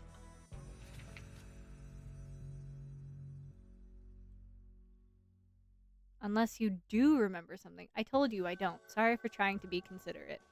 If you continue acting the way you are, people will get suspicious, you know. Puny mortals. Oh. Maybe that wasn't the right decision. I have not saved in a minute, so. Well. Oh shit, I don't remember. No, I'm alright. Okay, I thought so. Blah, blah, blah. Apris went inside to fetch me a blanket. Wow, that was a long time. Without making a decision. Oh my god, this is a really long time without making a decision. I'll let you surprise me as well. I did not realize that. Oh, okay. What if the truth isn't actually that complicated? I want some coffee, please. Coming right up. Okay. I guess it doesn't matter what you pick between that. Okay, that's enough. The locked door.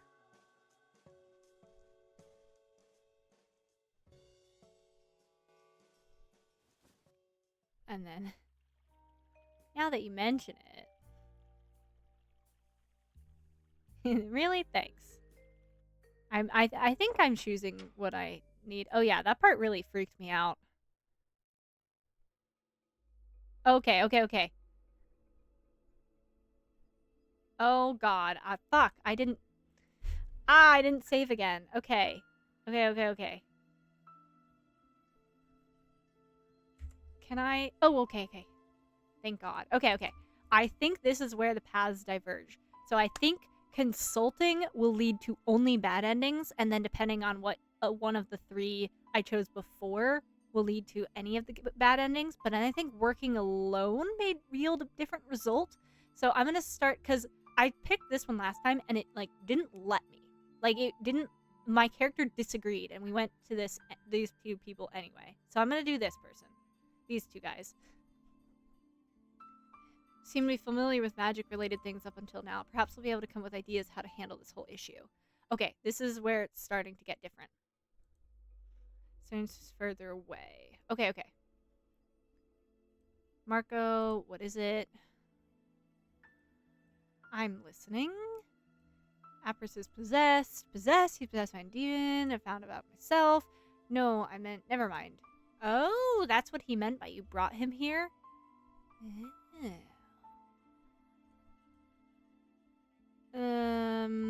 We're all dead. It's a miracle he kept everything in check. You sure about this? Probably want to eliminate others to be on the safe side. Demon was want it's out here at all costs. Don't you think? The berry disappeared. There's no more energy left. I think every time he says "in theory," he's actually...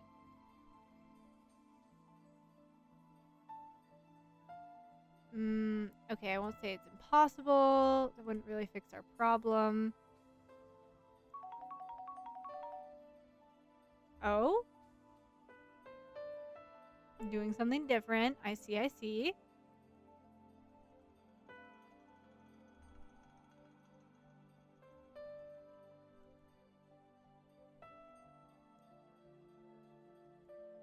Some books laying on the table.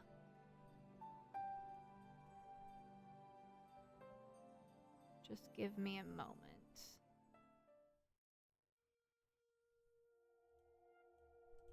Okay. Alright, I'm gonna just... Alright. Okay. This is also where it diverges. Okay, last time I said this one and it gave me bad ending C.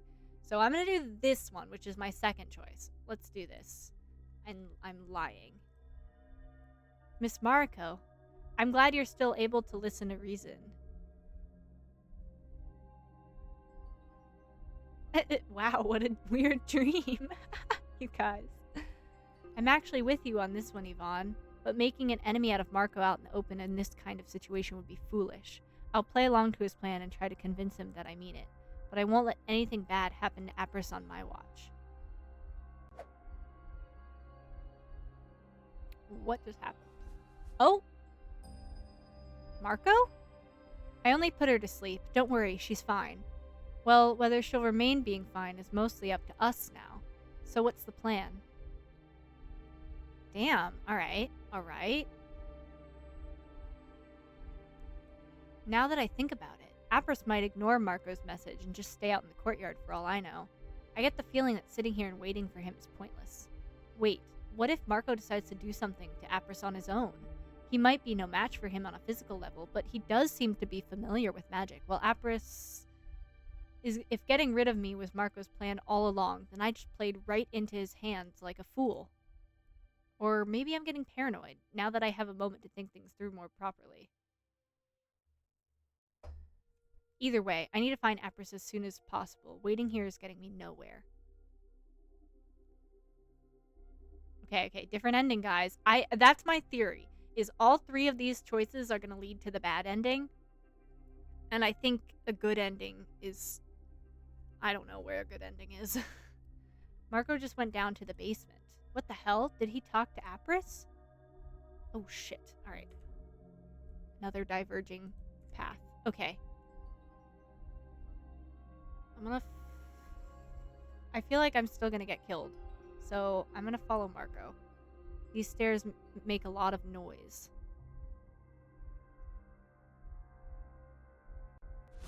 Ayya! Oh, shit. Marco? Why is he laying on the floor? Something caught on fire next to him. Marco! Whoa. Shit, I need to put this out. I don't see any blankets in here. Maybe these potions? Jesus Christ, guys. It's a stone thing. Why would I feel like this could potentially make it worse, but whatever.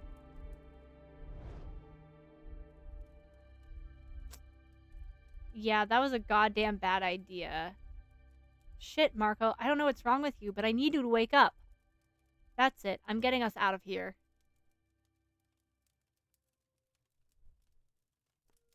Uh-oh. I mean... Apris, is that you? Cackle. Oh, goodness. Is it? I see you're having a wonderful time down here. A little too steamy for my taste, but to each his own. Well, it seems I interrupted something. I shall leave you to your fantasies. Oh? Oh! Shit. Am I being... You know, Dio's not exactly wrong right now. There's no way I can force myself through this door. There's no windows down here either. Marco, I need you to wake up. Come on, don't do this to me. Marco! I slapped him. He's not reacting. At this rate... Ooh, is this another ending? Yvonne, Shira, can you hear me?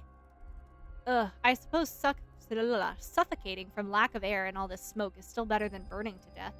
Still, where did this fire come from? Did Marco start it? Marco, what happened here? What happened to you? Did you do this? Why? Maybe I should have listened to you from the start. Oh, yeah, that's definitely an ending. Or maybe I shouldn't have told anyone that Apris is possessed to begin with. Oh. Ooh, food for thought, food for thought. Okay. That was exactly what my theories were suggesting. Okay. Okay, so that was bad ending B. So I believe that if I... Hey, Marco, are you alright? Heather? No. Okay, hold on. Alright. So I think... Okay. I'm gonna go back just to this one and see... I'm gonna go into the backyard this time. See what happens. I feel like this might be another way to get to bad ending C, though.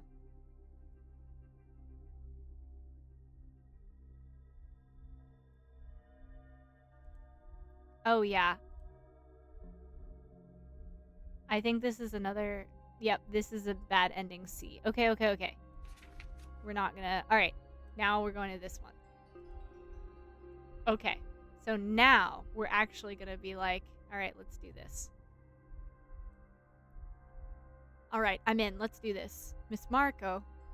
Glad you're still able to listen to reason. I just said that, didn't I? I don't know if I should be disturbed that I was able to make that kind of decision without batting an eyelash. Either way, we need to deal with Yvonne before she finds an opportunity to make a run for it. Marco seems even less hesitant to catch her than I am. Alright, there she goes. Marco? I only put her to sleep. Don't worry, she's fine. Well, whether she remains being fine is mostly up to us now. So what's the plan?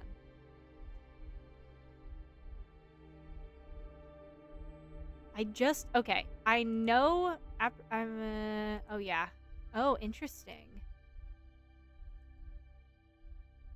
Someone's coming. Oh, sorry. I thought that was repeated dialogue. Oy. Oh. He's like normal.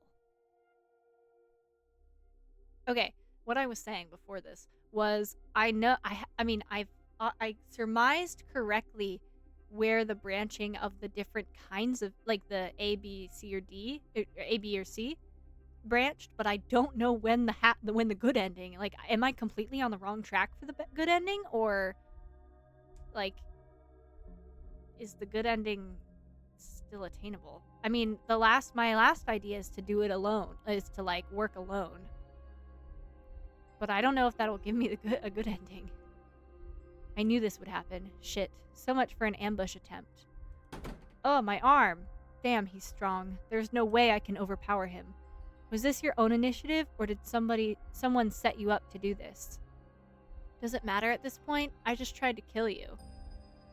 Uh-oh. What? My, someone made this easy for me. Isn't this an offering on a silver platter? Gold one, even.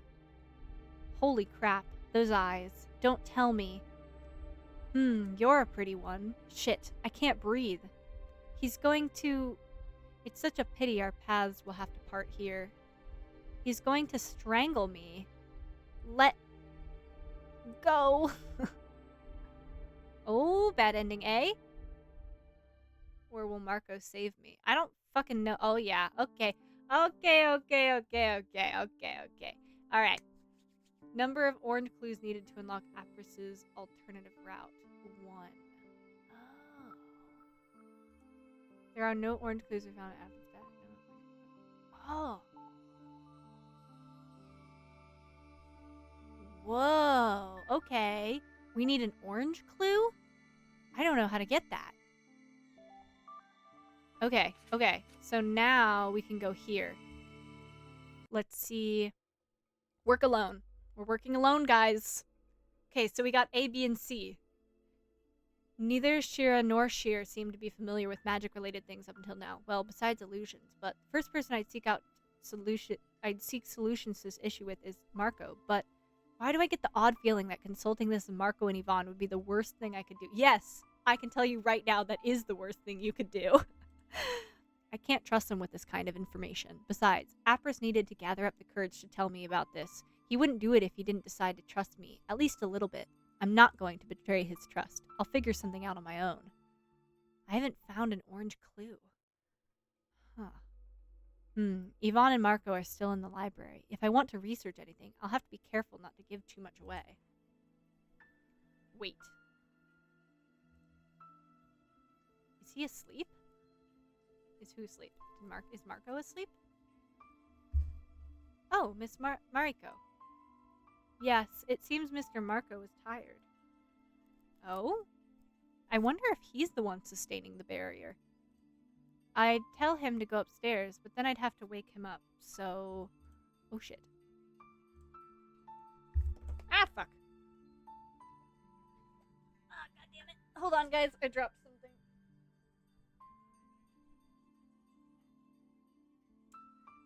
Hey, Marco. Wait, why am I waking him up? Let him sleep. You passed out on the table. You'll get back pains if you sleep like this. Go upstairs and lay down in a proper bed like a normal human being. Miss Mariko. Yes, Mom. Yvonne left with him. Good. Let's see what I can find.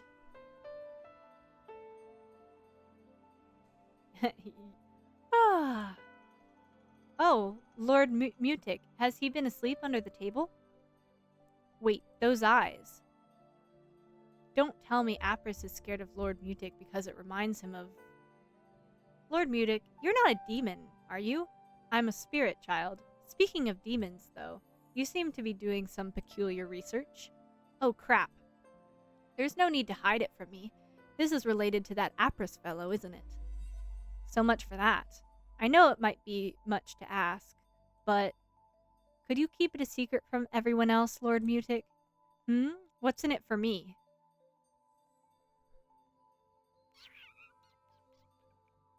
I don't remember what he likes, but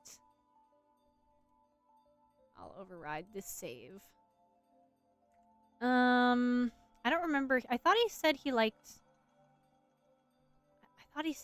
something earlier, but I don't remember what it was. A sardine? How about a sardine? Just one? A whole can? We might be able to work. Oh, let's go. I remember her mentioning the fact that there was fish in the meat storage, and I feel like that was important. Or like, you know, like notable, I guess. Exquisite. Did that do the trick? I hope he's going to keep his word. You're looking for a way to get that demon out of him, aren't you? If his condition is the same as the one I'm familiar with, I may not be able to help you with fixing the problem itself, but I know of a way that could postpone the taking over process. Really? Since you've been kind to me and always addressed me with proper respect, I'll go out of my way to help you out a bit. Thanks. So, this potion. You'll have to drink it as soon as Apris falls asleep. The potion will put you to sleep as well. That will enable you to access Apris's subconscious. You'll be able to encounter the demon's consciousness in there. Alright, let's give this a try. Thank you, Lord Mutic. You've been a great help. If it wasn't for you, I'd still be stuck reading those useless books. You're welcome, Mariko. There is something you need to be aware of, though. Yes? Once you drink the potion, you won't be able to wake up until its effects wear off, no matter what happens. How long? Around 4 hours. That doesn't sound so bad. Since you'll be inside of Apris's subconsciousness during that time, there's a high chance you'll encounter that demon of his. This whole experiment is based on the fact that you distract the demon so that Apris can get some decent sleep. Yes? Mariko, demons are oftentimes cruel beings. It's possible they might do all kinds of horrible things to you. All of it is going to be all but a vivid bad dream, of course. It won't be happening for real, but it most likely won't be much of a pleasant experience. Just keep that in mind. It sure sounds like fun times. Oh boy. Happen what may, I'll deal with it, somehow. Besides, this is what Apris has to deal with on a daily basis, isn't it? What's a mere couple of hours compared to that? If I have this kind of opportunity, I want to help him.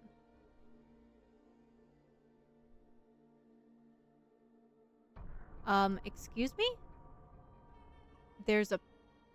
Hold on.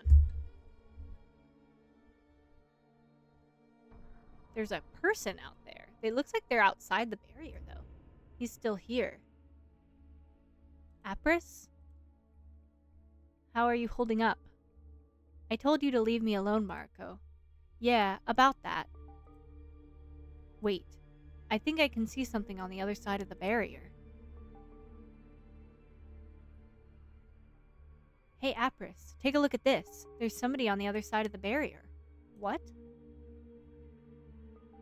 Well, that's a demon, too. Is that another demon? There's no doubt. I'd recognize that kind of eyes anywhere. Could it be that this demon has some kind of business with your demon? In all honesty, I doubt it. As far as I'm aware, demons aren't on the best of terms with one another. They're more of the loner and trust nobody type. That sounds familiar. Oh, just like you then. We should let the others see this, shouldn't we? I mean, is the demon just gonna stand there? Whoa, what the hell? This person wasn't there before, were they? They're just standing there, staring at us. It's kinda creepy. It must be because of the differences in time flow. She probably approached the barrier and has been standing there for a second or two. It just seems like an eternity for us. It still fascinates me how that works. Either way, that chick doesn't look very happy, does she? It's like she wants to murder us all or something. Wait, the sword she's holding, are those bloodstains? What are the odds that... Sheer? Wait, you're right.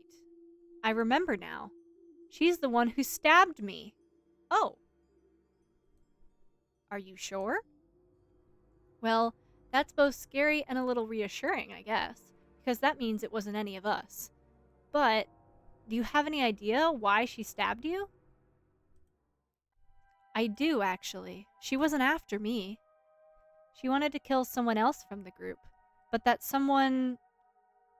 They used me as a shield. Wait, what? Are you being serious? Who? I'd rather keep that to myself. Sheer! I won't tell you. It doesn't matter anymore. What the hell you mean it doesn't matter? You almost died because someone decided to be a selfish asshole, and you just said that someone is among us. It wasn't you. So there, let it go. Now I'm going to be suspicious of 4 other people. But wait, Does that mean that this creepy girl is after one of us, specifically, for some reason? Wouldn't it be better if we knew so that we could potentially protect that person? It's not that easy. Stop hiding shit from us. Yeah, no, I think this is a really stupid thing to keep to herself. I know. That, Taffy, that's so funny that you mentioned that, because that's literally exactly what I thought of when she said Among Us. I was like, Among Us? Did you notice this person's eyes? Don't think I haven't noticed that you're trying to change the topic, mister. Were you the one who got Sheer hurt? No, it wasn't him, Shira. So now we're down to 3 people. Well then, since you so eagerly mention it, what the hell is wrong with her eyes? Is it just me or are they glowing? It's a demon. Come again? That girl is possessed by a demon. I have no doubt. I'd recognize those kind of eyes anywhere. Apris is right. I don't know how many of you are aware, but demons are usually very powerful beings. I imagine that demon is way more powerful than any of us in here. Hell, she might be more powerful than all of us combined. If she has her mind set on killing someone, our chances of stopping her are slim. Can we please, can we please figure out who the fuck used Cheer as a human shield? I thought it was going to be Marco for sure, but it's not Marco. I mean, was it me? I feel like it was me. I feel like that's why she's keeping it to herself. In other words, once the barrier dissolves, one of us is going to die. And you know who that someone is. Somehow, this demon girl feels familiar. I feel like I'm supposed to know who she is. She's after me, isn't she? Mariko? And no, I still don't remember anything. It's just a feeling I get. Assuming that this demon person really is after me, if I died, would she leave the rest of you alone? Miss Mariko? Whoa, hold your horses. Don't you even think about playing the martyr here. It was just a hypothetical question, Shira. Yeah, I can see that hypothetical stamp of yours. Well, what now? How is a stupid stone gonna help us getting out of here alive when there's a killer waiting for us outside? From what you guys are saying, even if we did dissolve this barrier somehow, it's either choosing the death of one person or letting us all die. Remember what Marco said about the barrier. We can't stay in here forever. So we need to find a way to save everyone. I agree with Yvonne. Let's ignore her and continue our search for the time being. I'm really annoyed that Sheer is choosing to not tell. Okay, so that leaves me, Yvonne, or Apris. And I don't think it's Apris. I don't think it's Yvonne. Mariko, is that demon really after you? I don't know.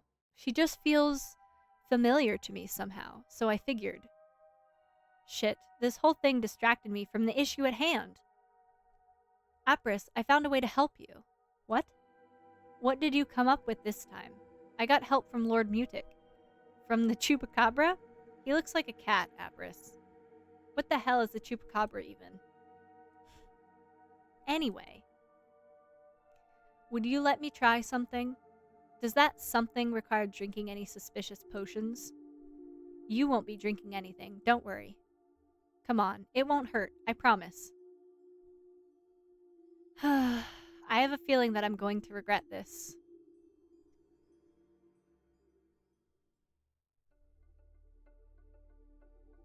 You didn't tell anyone else that I'm possessed? That wasn't a question, it was a statement. I didn't. I figured it wouldn't do anyone any good. So what did you come up with? I can't just tell him I need him to go to sleep. Knowing Apris, he'd leave the room the moment I brought it up. Would you let me... Would you let me give you a back rub? Are you being serious? It would help you relax. I'm not sure I can afford to relax. Well, this experiment requires you to do that. Is it okay like this? This is so fucking funny. Perfect. Oh shoot, I needed to... Sorry guys, I'm so stupid. I always forget to change the category. There we go. Boop. Sorry if my claw feels a little cold to the touch. It's actually a nice addition. You heard it here first, folks. I'm happy to hear that then. Wow, I kind of expected it, but Apris is horribly tense. Me too, man. I off to bed. Jan, y'all. Night-night, Minty. Thank you for the flower. You sleep good. I should probably do that too soon, but guess what's not gonna happen? Though that's not much of a surprise if he needs to be focused at all times. Night-night. This whole experiment of yours is just an excuse, isn't it? What? You're planning to kill me the moment I let my guard down, aren't you? I wouldn't blame you, really. You know that I'm dangerous. And it would only make sense that you don't want to die yourself. Hey, stop right there. I'm not planning to kill you. Just be aware that if you try anything, I won't hesitate to defend myself. I like my limbs intact, so thanks for the warning. Would you mind telling me a bit about that demon of yours? It's not a cheerful topic. The more I know, the more prepared I will be for this experiment. Or maybe it will make you reconsider this whole thing altogether. Fine then, if you're really so eager to hear about it. The demon possessing me, whenever I fall asleep. She usually comes on to me? What? She, a female demon? Yes. Huh, what do you know? Wait, she comes on to you? So like, you know what? I'm just gonna hear this out. Inside of my mind, inside of my dreams. She likes to torture me sometimes too. I know it doesn't happen for real, but it sure does feel that way. Her voice, her touch, and most of all, the pains she inflicts. I am unable to distinguish what's real and what isn't. Everything is just too vivid. She's messed up. And perverted to boot. Sounds like a fun time. You can't even imagine. Either way, from what you're saying, this demon of yours is doing all these horrible things to you so that you wouldn't want to go to sleep. That way, she can push you to the limits of exhaustion and then take over your body. So fixing the problem, temporarily at least, would be letting you get a good night's rest with no messed up dreams forcing you awake. That's pretty much what Lord Mutic assumed. And that plan of yours, all I want is for you to fall asleep. And there he goes, all tense again. Once you do that, I will be able to access your subconsciousness and try and ward off that demon from you so that you can get some decent rest. And you're planning to meet up with her in my stead? Marco, that demon is not right in her head. I wouldn't want anyone to go through the same kind of shit I do. That also applies to you. Even if you say that, I won't know how much this will affect me until I try. Besides, none of what's going to happen will actually happen for real, right? It's all going to be just a dream. So come on, don't be such a stubborn butt and let me do this. If we don't do anything, that demon is going to take over you, and there's a high chance she's going to kill all of us, isn't there? Meaning that I won't be doing this just for you. I'll be doing this for myself as well. I see I've already lost this whole argument. Yep. I swear, you're as stubborn as a mule. I am this time, at least.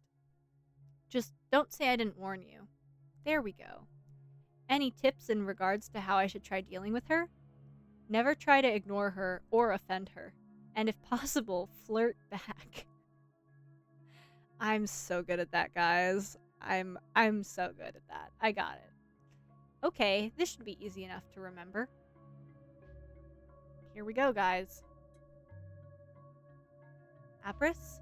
Did he... He did. He's asleep. And nothing bad is happening. Yet. Okay, it's time to drink the potion. I hope Apris will sleep like a baby during these next 4 hours. Oh, right. He's leaning against my knees. If I move, I'll probably wake him up. Guess I'm going to stay like this.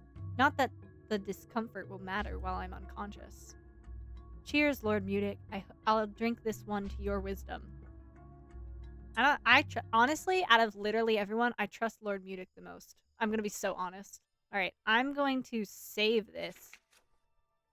Because... I don't know. I just feel it in my bones. Whoa, did it work? If it did, I guess I'm inside of Apris's dream now? Ooh, I wonder if I'll find an orange clue in here. There doesn't seem to be much consistency in here. Then again, since when did dreams have any kind of logic to them to begin with? What did he say?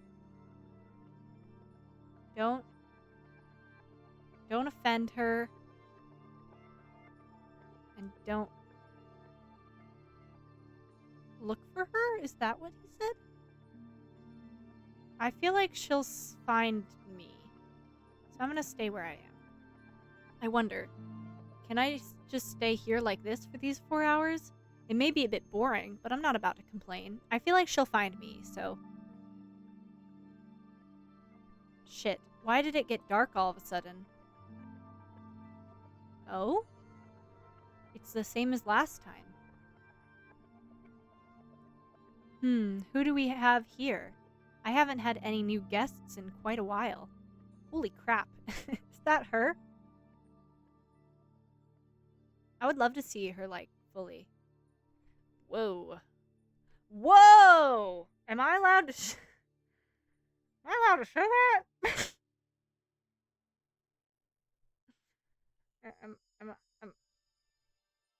I mean, it's not showing anything, but I'm just gonna, like, hold on. I'm just gonna put this right here. A little bigger. just for this particular interaction. I'm just gonna...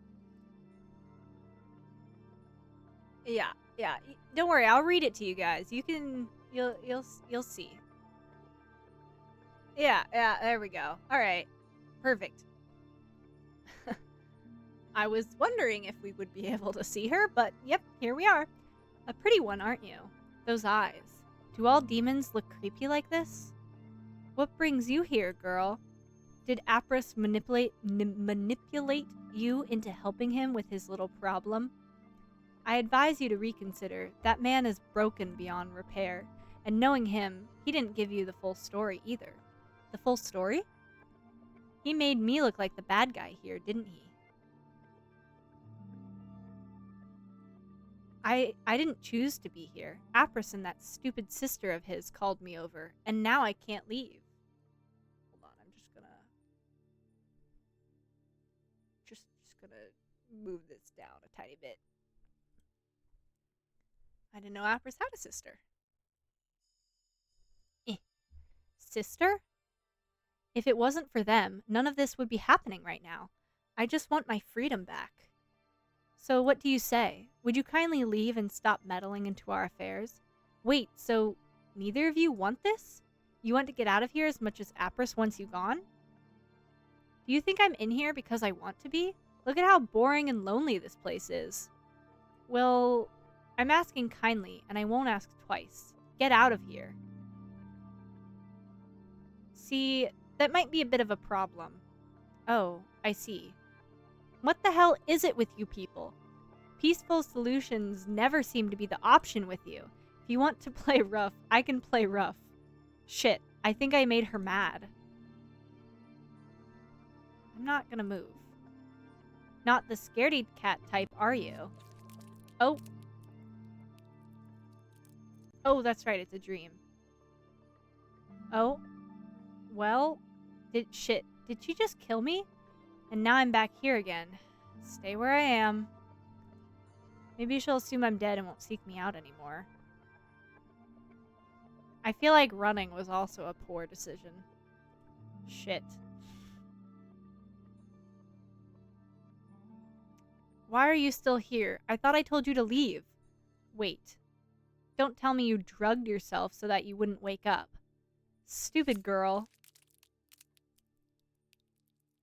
You stupid, stupid girl. Ow.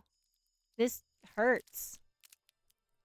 Can we, like, just talk about it? Please?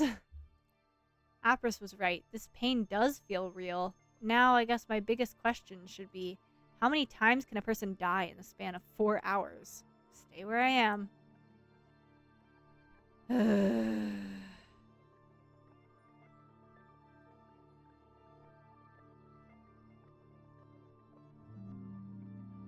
You're not going to wake up no matter what I do to you, are you? So it seems. Sorry for making this difficult, but we kind of have a situation on our hands, and I need Apris well rested, for once. Mariko, right? Since it's your first time here, I might be willing to cut you some slack. Under one condition, though. This will be the first and last time you do a stupid thing like this. Apris got himself into this mess, and it's his responsibility to deal with it, no one else's. If you ever get the urge to do this for him again and come here in his stead, I will make your life a living hell. Do we have an understanding? Hopefully we'll be able to get her out of here altogether by the time any of that would need to happen. Alright. Oh. And since that's out of the way, I'm feeling adventurous today. I don't know if I like where this is going. He'll be stuck here for a while yet, I'm gonna... And by fun, you mean... Oh, crap. I'm not gonna... y'all can play the game for yourself to, read what's going on. This is just a dream, Mariko. Remember, this is just a dream. None of this is happening for real. What do you say? I'm gonna save really quick. Oh yeah, flirt back.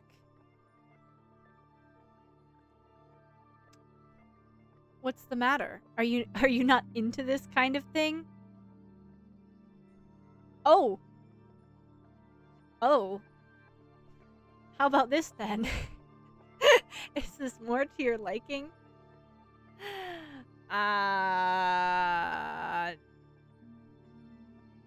You know, no comment. Oh shit, you can change your appearance? Along with your gender, for that matter. Funny thing, Remember, Mariko, this is all but a dream. Did you just... Are you able to read my mind? Am I? I have the feeling you're curious about something. So, which is it going to be? In case you're worried Apris might mind, this can stay our little secret. He won't know a thing. I actually liked that other form of yours. And here I was, going out of my way for you. As you wish, then. That was wild. I have to warn you, though. I'm not the gentle kind. Oh, I'm not gonna read that sentence. Oh boy. Don't hold back. Not gonna read that one either. Oh, she ripped my clothes. Still not gonna read that one. Still not gonna read that one either. You guys can play the game for yourself if you want to know what is happening right now. We're just gonna keep on trucking. Okay. I think it's done.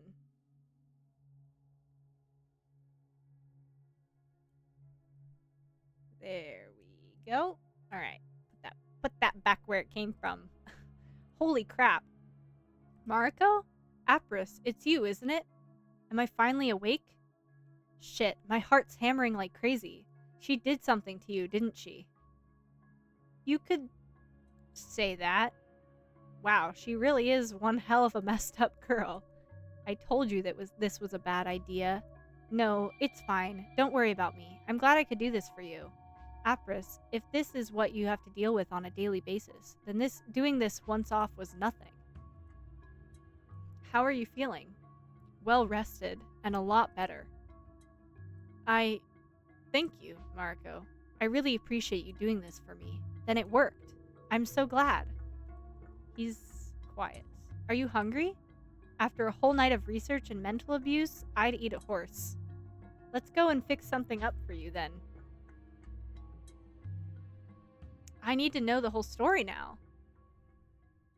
Wow, it feels so surreal to be back here again.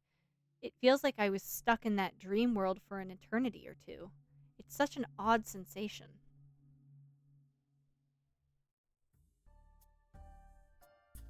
Good morning. Well, it's still night outside, but finally our chef is awake. I'm starving. Any special requests? Wow, Apris, what happened to you? You seem to be in a good mood. I get it. Oh, Shira. I'd like some more meat, please. I'd love some fish again, if that's alright. Guys, it's not like that. Like, actually, it's not like that. Oh, and by the way, Shira and I decided to investigate the basement yesterday. We found a wardrobe that seemed to be hidden behind an illusion spell, just like the corridor upstairs. Oh? So there we were, thinking we just hit the jackpot. But the wardrobe turned out to be completely empty. It was empty? Talk about a letdown, right? For a moment there, I thought that stupid stone might be in there. Why would anyone hide anything if there's nothing to hide in the first place? How odd. Odd indeed. Well, clearly someone got to it first. Could I help you with anything? You could find a decent fish for Yvonne if you'd like. On it. Is there anything you'd like yourself? I was actually wondering about that. Huh? What's wrong? There's something under the ice. It's glowing. Glowing? Oh my god, did we find the stone? Holy shitballs. Wait, is this... Could this be that soul stone the note was referring to? I can feel it pulsing in my hand. It gives off a pleasant kind of warmth with each beat. It's definitely not a mere pretty stone.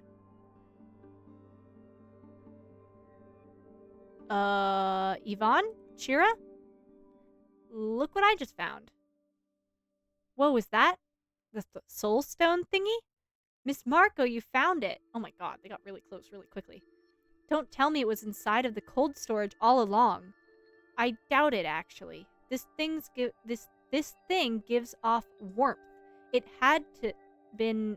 If it had to be... Oh my god. If it had been among the ice all this time, the ice would have turned into water by now. Meaning that someone had to place it there while we weren't looking. I swear, we have a mastermind pulling the strings somewhere among us. They're clearly trying to help us, though. Maybe there's a reason why we can't do it out in the open? Can't do what out of the open? Oh, can't do it. I see. Yeah, probably because they're a goddamn coward. Either way, now that we found the stone, we should do some research. If it's somehow designed to help us in dissolving the barrier, we need to find out how to make it work. I'll let Mr. Marco know. I'm sure he won't mind giving me a hand with this. Is it okay if I take it with me, Miss Mariko? Be my guest. Mariko, there's something I wanted to talk to you about. What is it? Fetch the blanket and come over to the backyard once you're ready. Aw, he knows I need a little blankie because I get a little cold. Shit, now I'm feeling anxious. I wonder what he wants to talk to me about. I basically had a one-night stand in his brain with his female demon that is possessing him. What a sentence. Holy shit. The demon girl, she's gone again. I mean, I really didn't expect her to stay there. I'm here. Take a seat. I'm nervous now. Now I'm anxious. I wasn't anxious before. I've been wondering about it for a while now, but I still have a hard time figuring out directly. So I figured I'd simply ask this directly. I don't know why I can't read, but Marco, what is it that you want from me? What do I want from you? You wouldn't be doing all the things you did for me just out of goodwill, would you? There needs to be something more to it. I want to know what that something is. I'm gonna be honest. I mean, that's funny, but I kind of want to just see. I'll save here. I just want to see. A moment of honesty then. I think I started to care for you. Care for me? In what way? God damn it. Guys, I'm so nervous. What if he rejects me? I find you attractive. I find you attractive. Is that all there is? I just told you. What kind of question is that? Physical attraction is one thing. Actually liking someone is different. Don't they usually go together? Not always. Well, they go together for me. I'm guessing that's not the kind of answer you were expecting. Not really, no. So much for that. Let's just forget I said anything then. No, I'm not saying it bothers me, Marco. I just don't remember why... Don't understand why anyone would want to get involved with me in such a way. What? You're not giving yourself much credit, are you? Marco, I'm an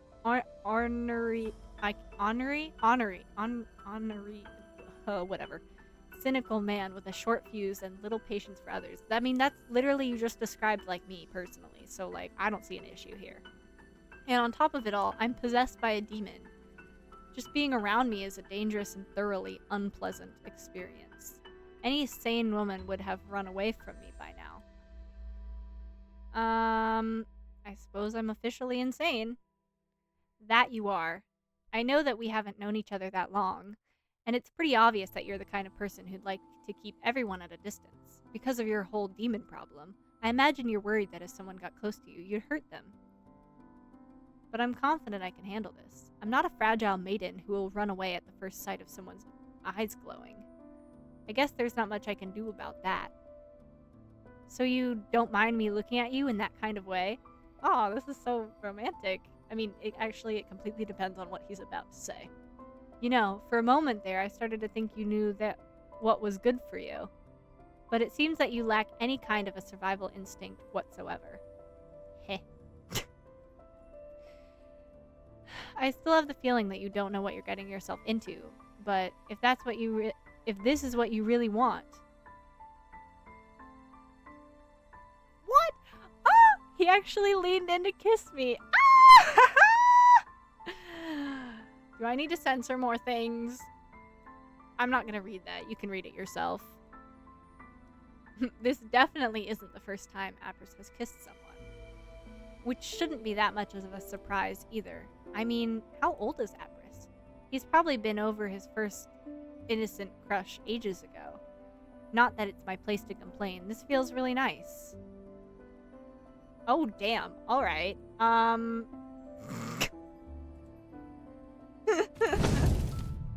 Y'all are gonna get an audiobook. I don't know if I can read this out loud on Twitch. Let's see how he responds to this. I have no idea if it's just because of my whole encounter with that demon of his, but somehow I don't feel like being hesitant about any of this. Not gonna read that. Just trust me on this. Y'all should get the game. Marco? Shit, am I being too forward? Not that I'm about to complain. Oh, you know what? I'm gonna stop myself right there. He's blushing, guys. Trust me on this. He's definitely blushing.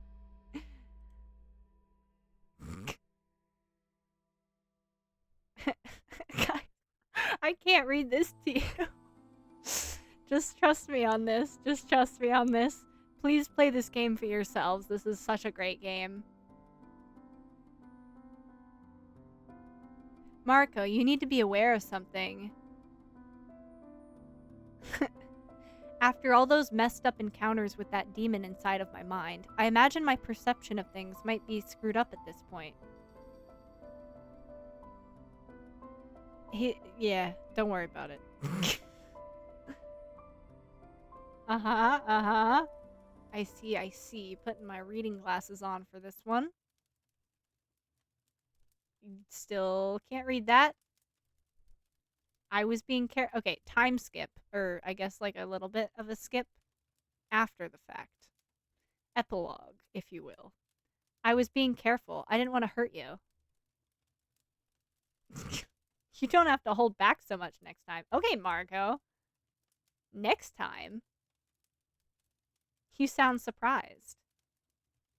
Did you expect this to be a one-time thing?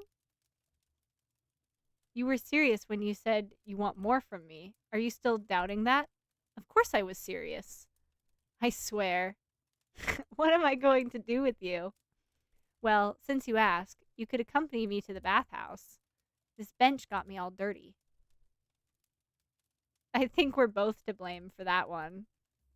I know you guys can't see it. Trust me. You don't need to see it. I mean, it's fine. Whoa! He's just in a towel. Here. Oh. They're getting in the bathhouse. I'm not... Okay. You guys need to see what I'm looking at right now. Uh-huh. Uh-huh. Okay, alright. Now that you've seen, we're gonna go back to this. Oh, hell, oh my god, Issa, the timing! You just missed some crazy stuff. I've had to, not let you guys see my screen, because I think I might get in trouble with, what's being shown. It's nothing it's not anything crazy. I just don't know how strict, Twitch's, rules about this particular topic is. I didn't miss anything I saw with my...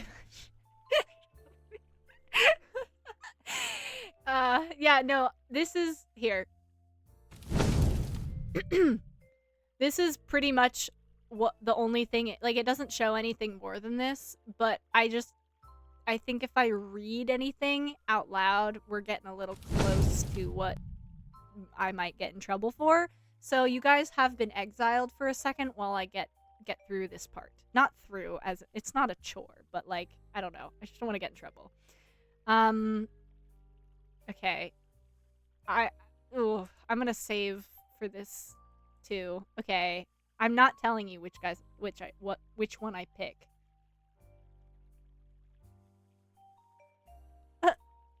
It's nice in here, isn't it? The water is pleasantly warm. The sound of it flowing is so soothing. One might almost forget that we're trapped inside of a barrier that's practically swallowing us alive. You're starting to sound like it's the last day of your life. Well, for all we know, it might be. You know, I'm not the kind of person who would pat you on the back and tell you everything will be alright. But if there is a way for both of us to get out of here in one piece, I will do everything in my power to make that happen. Thanks, Apris. Hearing you say that, it's really sweet of you. And reassuring. Oh, he just moved closer. Come over here. What now? What did he just say to me? I'm not saying that. Fade to black, guys. I thought Apris would have a hard time accepting this whole thing between us. Oh! We have our first, what's it called? Rendered image? Like, the images you get when you get far enough along a route? Yeah. We have our first one. You guys have to play the game if you want to see it. It's nothing crazy, but I'm still not going to show you. I'm pleasantly surprised that he doesn't seem to be hesitant about this anymore. And I have to give him credit. You guys can autofill that. and that one. This whole hassle with that demon of his probably contributed to his experience. Even if technically it was only happening in his mind. I also know now that it's hard to tell the difference in there. We really need to find a way to get that demon out of him. Yeah, I would agree with that. You do know what you're doing, don't you? Yes. Gonna not say that one.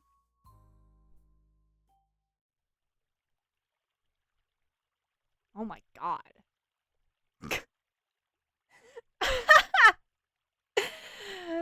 Oh god. got that D in him. No, seriously. Okay, that was exhausting. You asked for it. Oh. Yep, not gonna read that part. Hey, Apris. Would you mind if I took a nap? That last nap of mine exhausted me more than anything. I'm not surprised. And I've stayed up all night doing research. I don't mind. I can watch over you if it'll make you feel more at ease. I'd appreciate that. Thanks. Why do I feel like the demon is gonna, like, do something? Okay. I think you can... I think you guys are unbandaged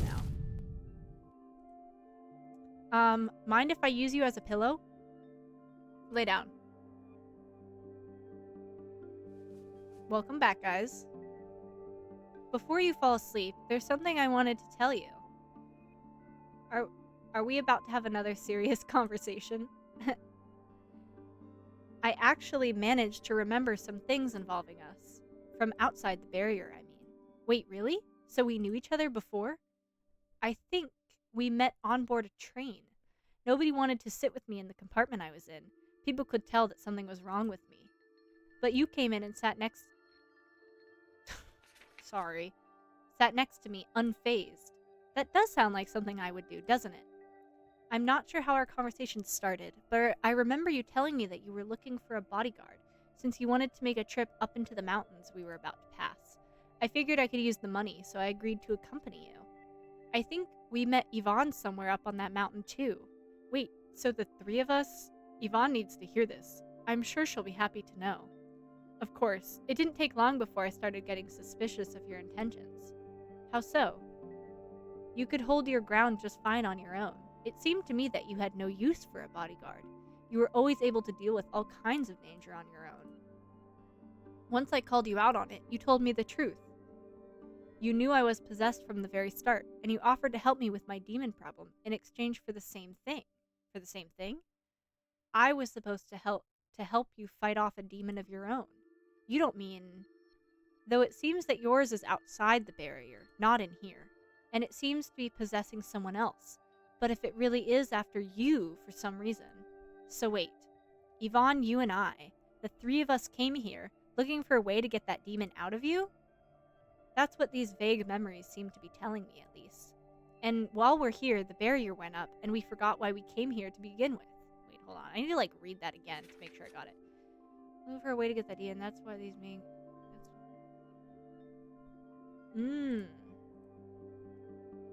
Is that right?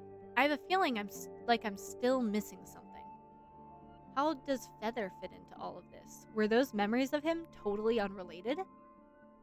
What are Marco, Shira, and Sheer doing here with us then? I have no idea. I don't seem to remember anything about them. Huh. Well, I still can't seem to remember anything relevant to this whole situation. Maybe all of it will start making more sense at some point later on. Either way, it's reassuring to know that we aren't complete strangers, you and I. Sorry, I can't remember anything about you. Is that even something to be sorry for? You can't help it, I suppose. Well, I kept you up long enough. Get some sleep, Marco. I'll do that. Thanks for everything, Apris. I'm glad I decided to pair up with you. Yeah, so am I. Aww.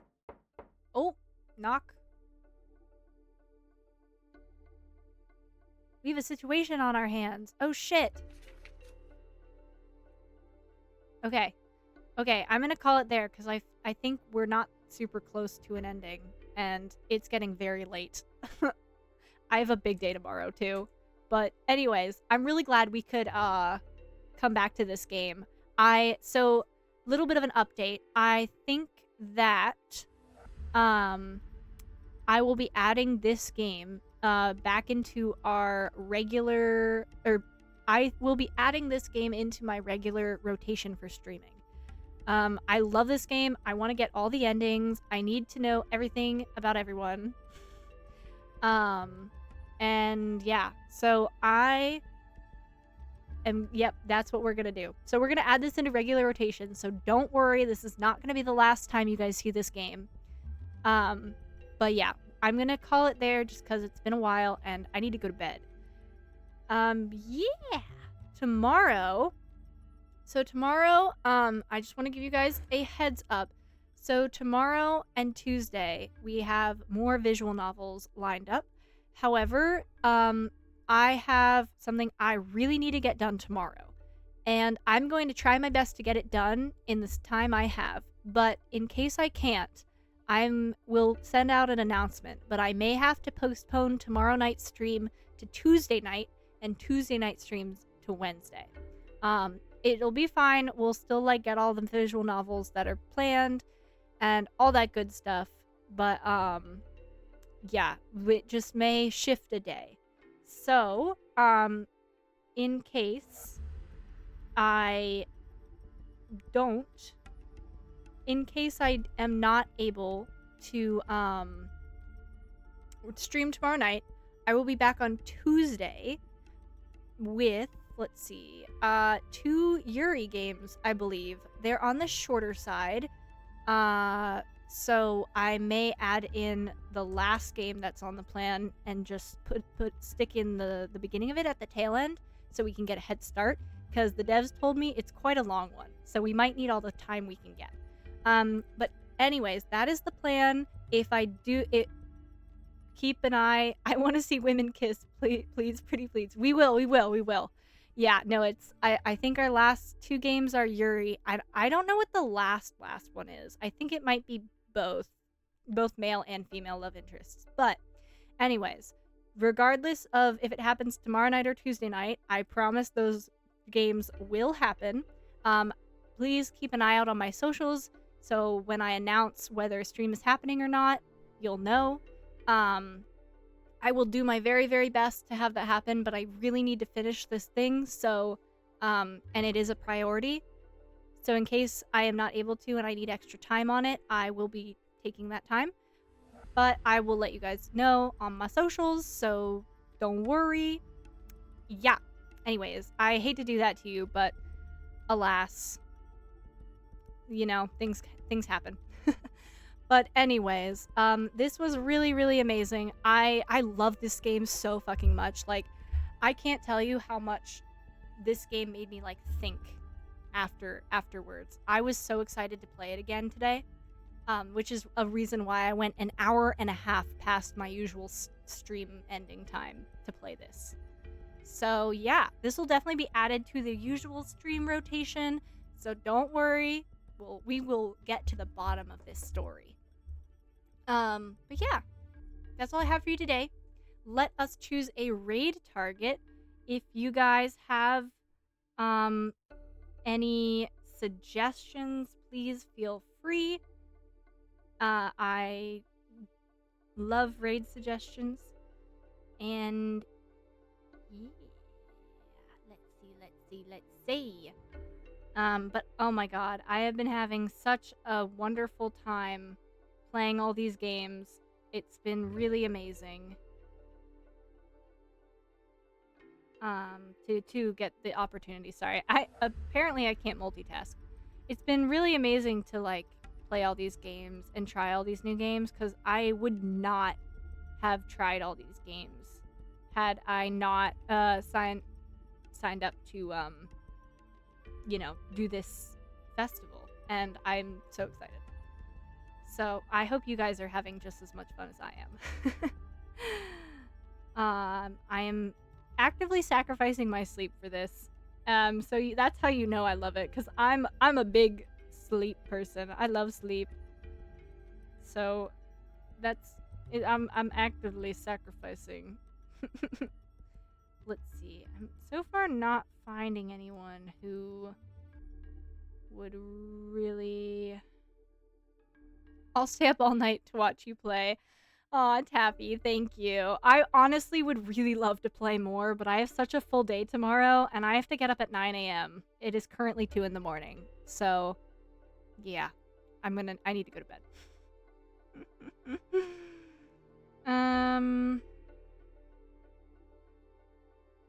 Alright, let's raid Ariella again. Oh yeah. Night night, Issa.